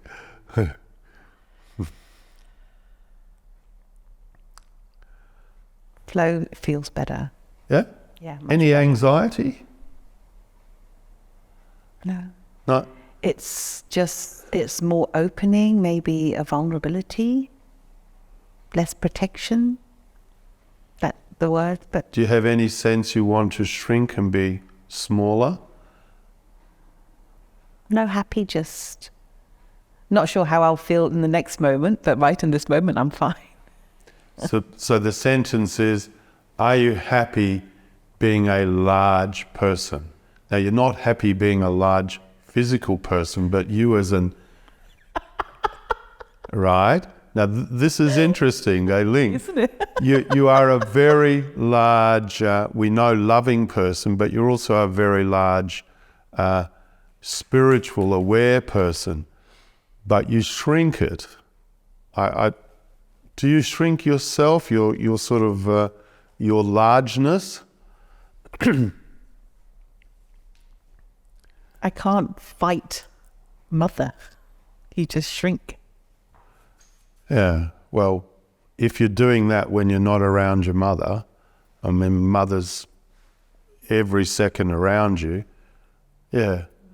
Because I really had a sense as we did that and you expanded and we've come back, it's actually through the eyes. It's very interesting. You try and shrink yourself through the eyes somehow. So how can I describe it? Like, you know, your etheric energy is going out like that. Then something happens in your eyes where you shrink it down to a smaller size. I can't quite explain it. But I've not seen that before where your own aura you drag back in through the back of your eyes. It's kind of a very weird thing. I have no idea, but I'll think about it. I'll sit with that. Yeah, so if your eyes remain passive, you can't actually shrink yourself. So when you're interacting, let your eyes go passive. And when they go passive, they automatically start to look through there. You don't even have to try. And then you won't be able to use your mechanism to shrink yourself. Just as we saw Sam shrink half her face, still a little bit small, but they've expanded. They're a bit more equal now. Have a look and tell me what you see. Yeah, more equal. Before you spoke, I was just looking at Sammy and thinking how beautiful she looked. Yeah. It was very interesting. Like before you shifted onto Sammy, There you go. As I I was say, thinking how she looked very beautiful from this angle. I don't know if it was how her hair was swept back or... yep. And the two sides of the face, they're not as asymmetrical before in a subtle way. I mean, the energy is almost equal. Yeah, you're right. Yeah. Okay. So what we're going to do with Jose too, just why don't you look at everyone else, Jose, not just me, and you guys let your eyes go passive and look at Jose and see if you can start to work out when Jose shrinks herself through her eyes and when her eyes allows herself to expand. Just see if you can start to see that all process. All at once. Yeah, I want... So should I look at them individually or? I think I need to, don't I? I'm not sure whether you want to just look at Murray and others or whether you want to probably move around as it feels right, yeah.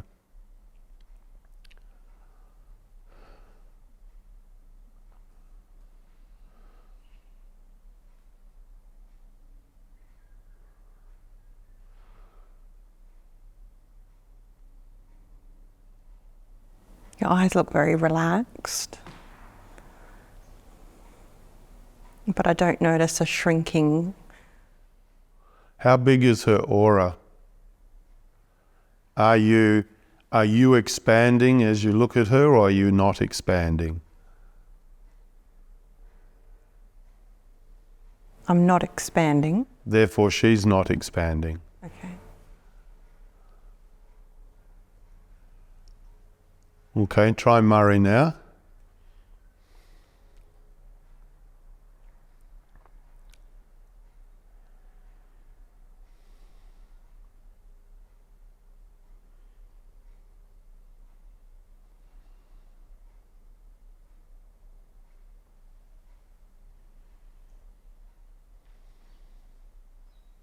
Very relaxed. Are you expanding, Murray, coming out of your body, enlarging? Yes, I am. You are? Okay. Jose, what's your experience? Murray's is out of focus. Now I can feel a lot of like this. Okay. Yeah, and now look at Sam. And Jose, try and, in your witnessing, try and notice your internal mechanism of how when it expands and when it contracts. Try and notice that mechanism.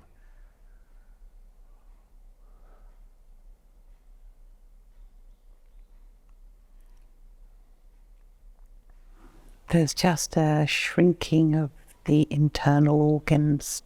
They're just loosening. They're not needing to be defensive. They're just becoming rag-like, like rag cloth. Are you expanding, Sam?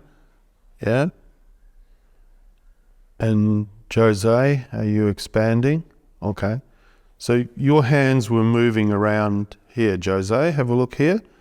Why do you think they were moving around there? Is there some point in that energy channel where you think the whole process starts?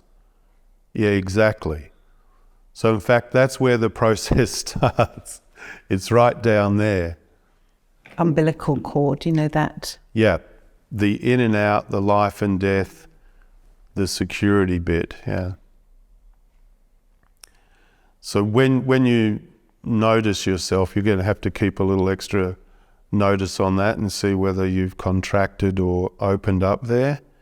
Yep. And it's like, I'm also noticing I use my eyes to engage with people to get them to like me or whatever. I don't know, it's a protection thing. So just not engaging with the eyes and just focusing and I guess if the energy is big, they might not like me, because of the thoughts. Yeah, great. That's good. You've noticed the mechanism. So practice the mechanism and give yourself permission to be big, because that's your natural state. Yeah. Because it's a weird thing. If you go searching through all the things that you do in your life to, become content, it's actually there. You should be searching for the little tricky thing you do, because you're already there, and then you pull yourself back, and then you go searching. Nothing to find. You've already discovered it, but you just sabotage it. Yeah, got it. I get it. Thank you. Good. The other thing about energy, we talked about the hands and the fluid mechanics, and they have to flow. Can't just come out of here if it's not coming in through the left. Same for the central channel, with all of the chakras. So if we do work on the eye and release the eye and energy goes up, fluid mechanics, it can't go up unless it's flowing in either, can it? Doesn't flow in from number one, it flows in around here. So I didn't want you to have to notice too many points all at once, but always keep a little check on this, make sure that this central channel is also open, not just the channel through the hands.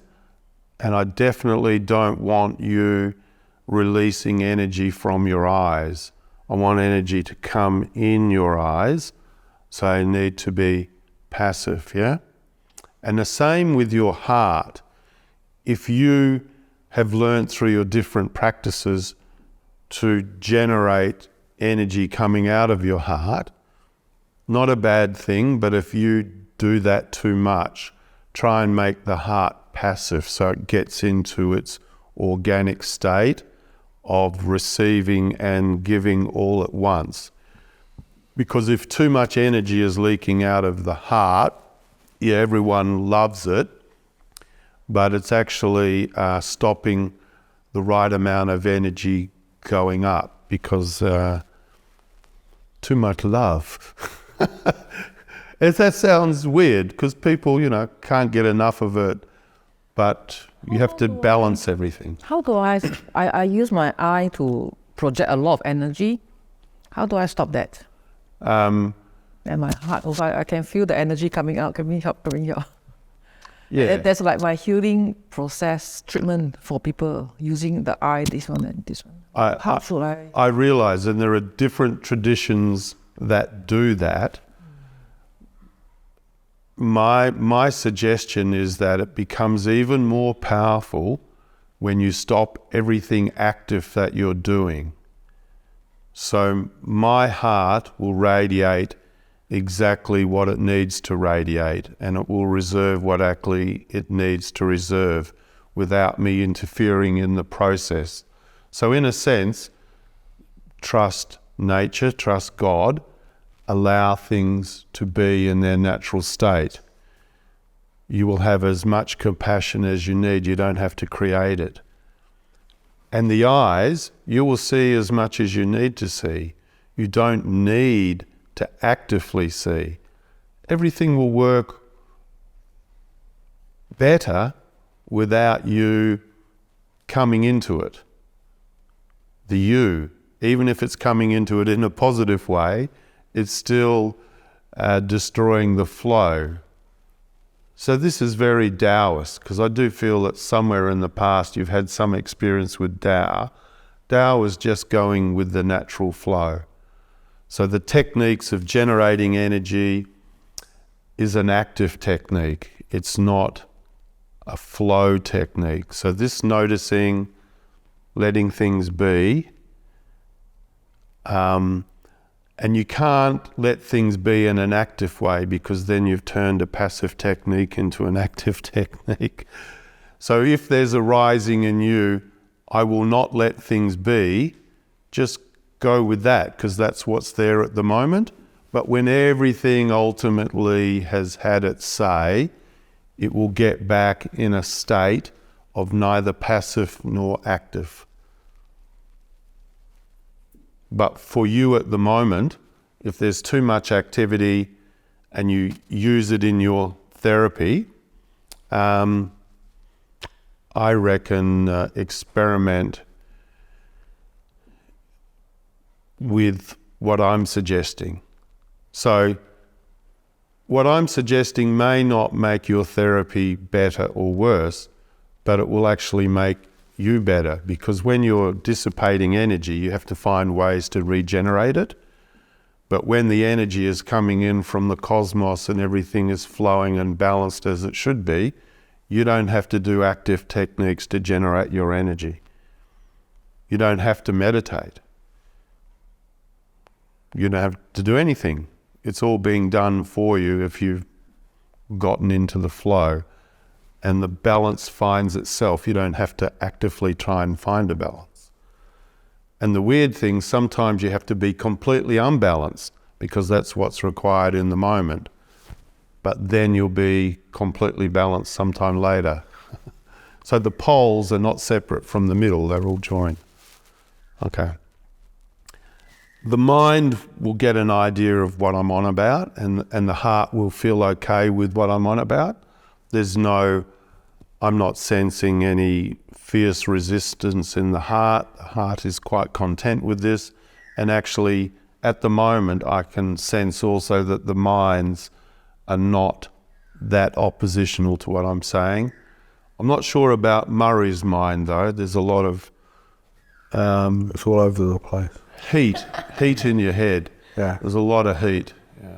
Can Murray tone? Yeah. Do you tone like Jose? Can you release it through your head like me? I doubt I can match your Doesn't gusto. sound matching, but try maybe. Nah.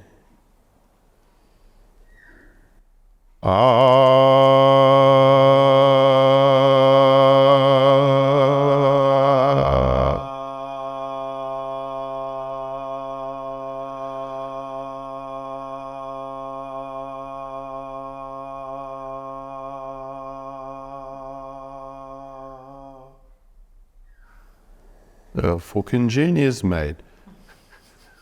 Rock and roll. The heat's gone out of your face immediately. It was very red a second ago. It's less red now. And you've expanded instantly. What's happening in the head? Clear. Clear. It's as simple as that. Good suggestion, Jose. You Yeah? can sit and read and tone. Go to the pub and tone. You see there, normally, when there's a knot going on, we jump into the knot to try and unravel the knot. All you're doing is adding layers to the knot. Just going, sitting there, the knot goes, bing! Now the reason is, remember I said energy creates manifests in different ways depending on its level. You know, emotions, language, thoughts, insights, clarity, and then when it's up there, nothing can be said. So when the mind is going, it usually means stuff is not flowing out of the top of your head. So just open the channel, or what will happen over time, when this jumble is going on, you'll kind of be comfortable with the jumble, and you will see your mind trying to unjumble it, and then you'll see your mind being comfortable with the jumble, and these will be going on at the same time, and then you'll get comfortable with the whole process. And when you're comfortable with the jumble and the attempts to unjumble and the attempts to not try to unjumble the jumble, everything just settles. Doesn't mean the jumble goes, it gets less, because the whole meta jumbling of the jumble and the jumble is being witnessed, and you've been in that space so many times before, you say, oh, here comes the rumble in the jumble, and you just automatically get more comfortable with it. But then there's other technique, which is just open the channel, and thoughts disappear when they go out of the top of your head. I've always thought, if your patients were ready for it and if you trained them, this is another technique for the distressing images in PTSD, and that is to allow them to disappear out of the top of your head. But that would take a lot of training with our patients to get them used to this and dissociating and let the energy come up. And then, boom, when the energy goes, the pictures.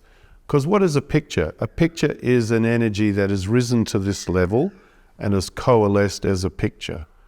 When the energy flows, the pixels of the picture just go into the rush of the energy and expand it into the cosmos.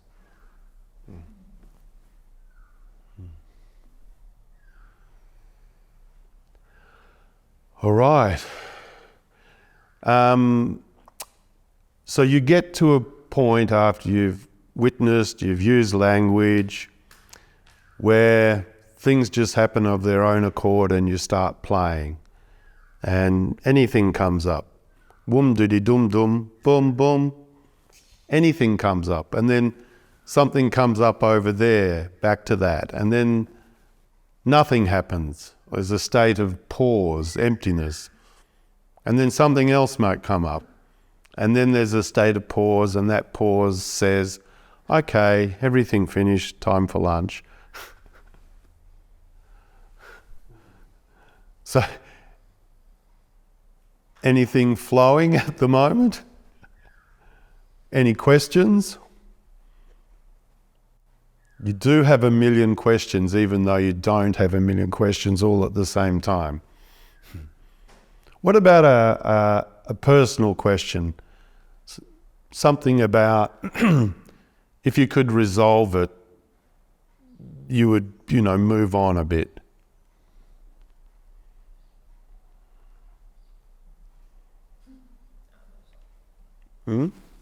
It's a very interesting question. I always tell my patient, if you can resolve it, just do it. If you cannot, just don't worry about it. Yeah, that's good advice. When you ask me about the personal question, no question. It has already been resolved, it will resolve. If it doesn't resolve, there's no point asking because you can't resolve it anyway. So just... And know the difference between that which can be resolved and that which can't be resolved. And it can't be resolved in this moment, but it might be resolved in 6 months' time. Yeah.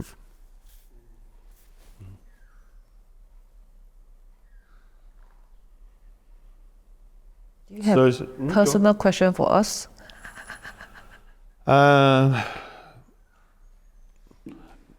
Why don't you have a question for me as my question for you?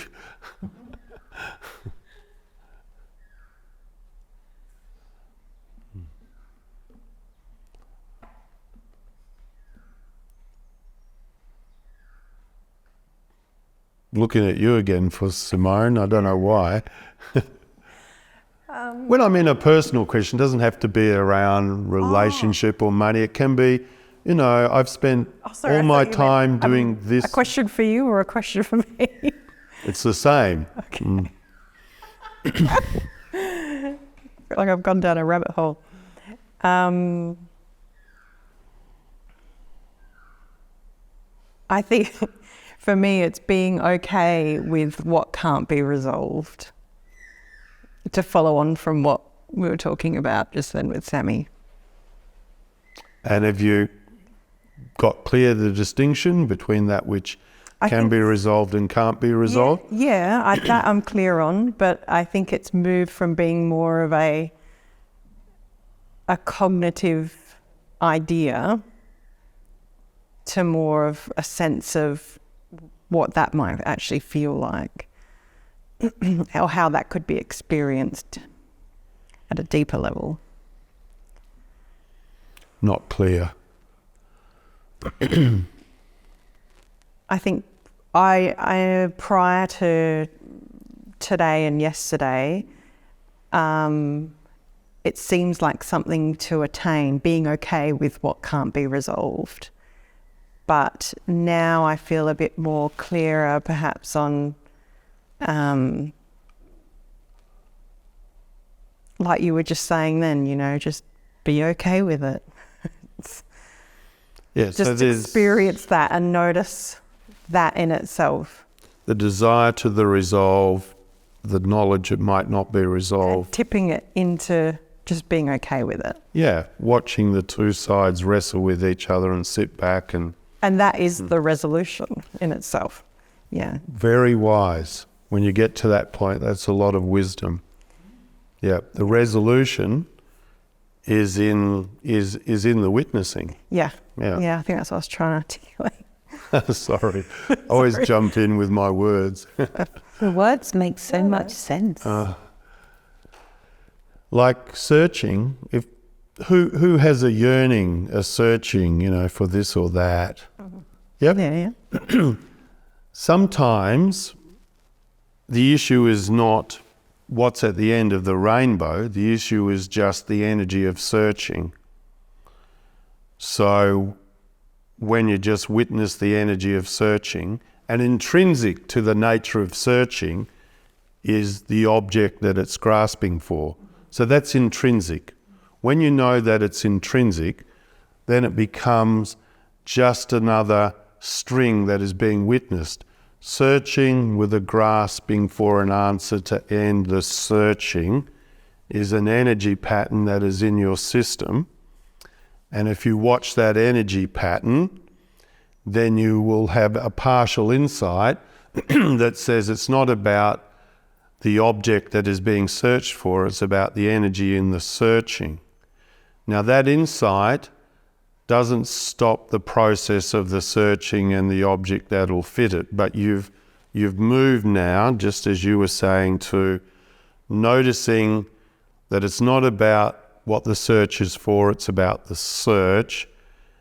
And then there's a part of me that wants to let go of that because I know it's just about the search. And then you have these two things going on, and then the witnessing and the desire for a resolution is also another thing that arises. And then you witness the desire for the resolution, and then you witness the knowledge that it can't be resolved, but then you still try and work out the sound of one hand clapping.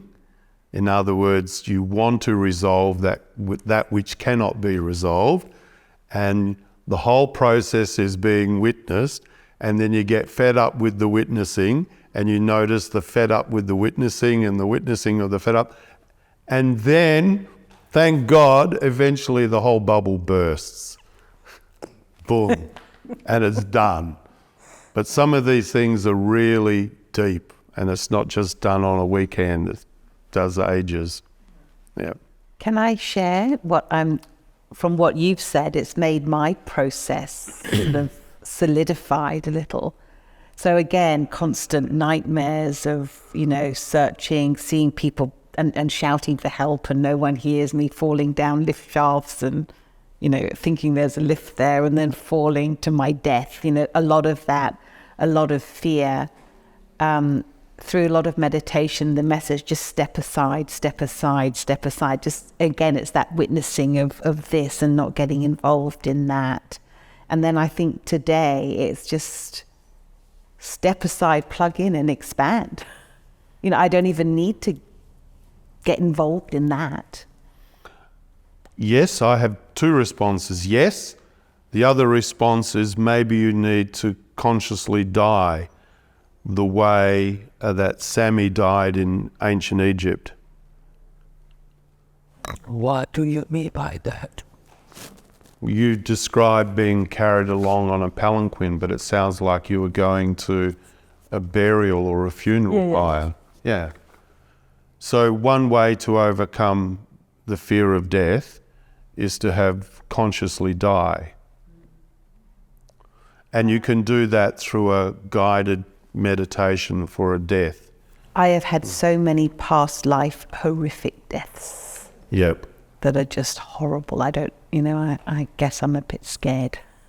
Yeah, well, a conscious dying resolves a lot of those. So some of them involve fire. Yeah, they do, don't they? Water. Yeah, all elements.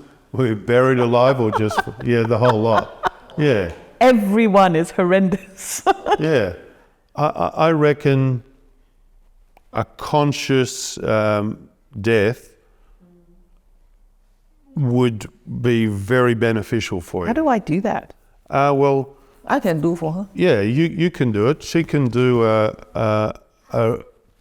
it's like a hypnosis, Okay, a guided thank you. death. I love it. Yeah. Okay, thank you. I've done that for some people. It really helps them. Yeah, because when you die and it's horrific, you dissociate, and that dissociation and that whole energy is carried over in actually an energy body above the etheric energy body, but it's still there, but you can access it through a guided death. Okay, Yeah. sounds good. Yeah, that'd be great. I used to take my client to the past life to see how he passed away. And it's very nice to go into the life whereby, then he saw his partner holding his hand nicely, gently, and then he shut his eyes. Oh, it's beautiful. That is beautiful. Yeah. So he actually able to go all the way to the time that he passed. Before he passed, and then he passed. Oh, so beautiful. I love it. And then he woke up really, really so good.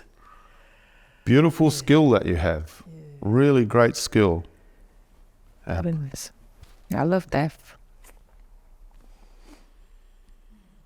Okay, so we're talking beyond this technique, aren't we? We're moving into other things. But at the basis of all of this is the technique and the increasing clarity and the increasing energy level that will accumulate. And we should talk more about the technique, because when you're doing the noticing in your life with everybody, there's two issues that arise. One is the issue of discrimination. Should an articulation occur or should an articulation not occur? And then the other issue is of courage. So putting it in psychological terms, if you're with your mother or your father and you're noticing and you know exactly what is coming up, then the issue is, should this be articulated? And do I have the skill to articulate? This is where discrimination comes in. Do I have the courage to articulate? Because you can notice forever, but if you don't complete the action, the karma has not been completed. I think it's depending on who we are doing that with. Yes and no. It's always easier to do it when there's acceptance. When there is judgment and non-acceptance, it's much harder to do it, and that's where discrimination comes in. Because judgment and non-acceptance is just another response to what is occurring now. So by engaging with judgment, negativity and non-acceptance, engaging with your response to that and their response to your response with that, the negativities can be transmuted into positivities. We're all comfortable sharing with someone we trust where there's acceptance. How difficult is it to share when there is judgment and non-judgment? We share and we're secretly hoping for some acceptance. Often you get more of the same and you get more negativity for your little courageous, sensitive sharing. And that's where we stop. I'm inviting you to say that's another pebble in your system. So when the negativity comes back, notice how it affects you and notice what response comes to the negativity, and you keep the process going. Now you have to be sensible. You know, if you were a Jew in Germany, would you engage in this process? No, you'd be dead. So be sensible, all right? Get a sense of how far you can push it. Get a sense of whether you're stopping it because it truly should be stopped, or whether you're being scaredy cat. And even though you have the knowledge, you're not willing to change the whole pattern. I mean, there's no answer there. I just want you to be aware that the noticing generates a lot of kind of energy, even more awareness, more sensitivity, but the whole process can't be done in your lounge room. It's got to be completed in your life, because your life, the way it is, reflects your inside. So the areas that you have skipped on the inside, you will discover them in your life. The unresolved relationships which you sort out in your therapy room are still out there in your life. Discriminate. Can they be resolved out there? Can they be resolved today? Maybe they can be resolved in a little longer. Do I need skill? Because it's the skill of the communication. the more skillful you are, the more likely you are to engage an enemy and find some middle ground where something can be worked. So you say, is it a courage issue, or do I just lack skill and I just blurt things out and I don't warm up the environment before I talk? Yeah, can relate to all of this. But that is, I can't teach you that. I just want you to be aware that that has to be done for the whole process to be complete and all these patterns to kind of disappear. Otherwise, the high energy goes up and up and up, but these persisting patterns will drop the whole thing again. Yeah. Right. All right. Any more questions, or does it feel ready to call it to an end? An end? Okay. Thank you so much. Thank you for giving me the opportunity to express myself. If I have had any wisdom or help, it's because you gave it to me. It was never mine to start with. It was only here today. All right. Thanks, everyone. Thank you.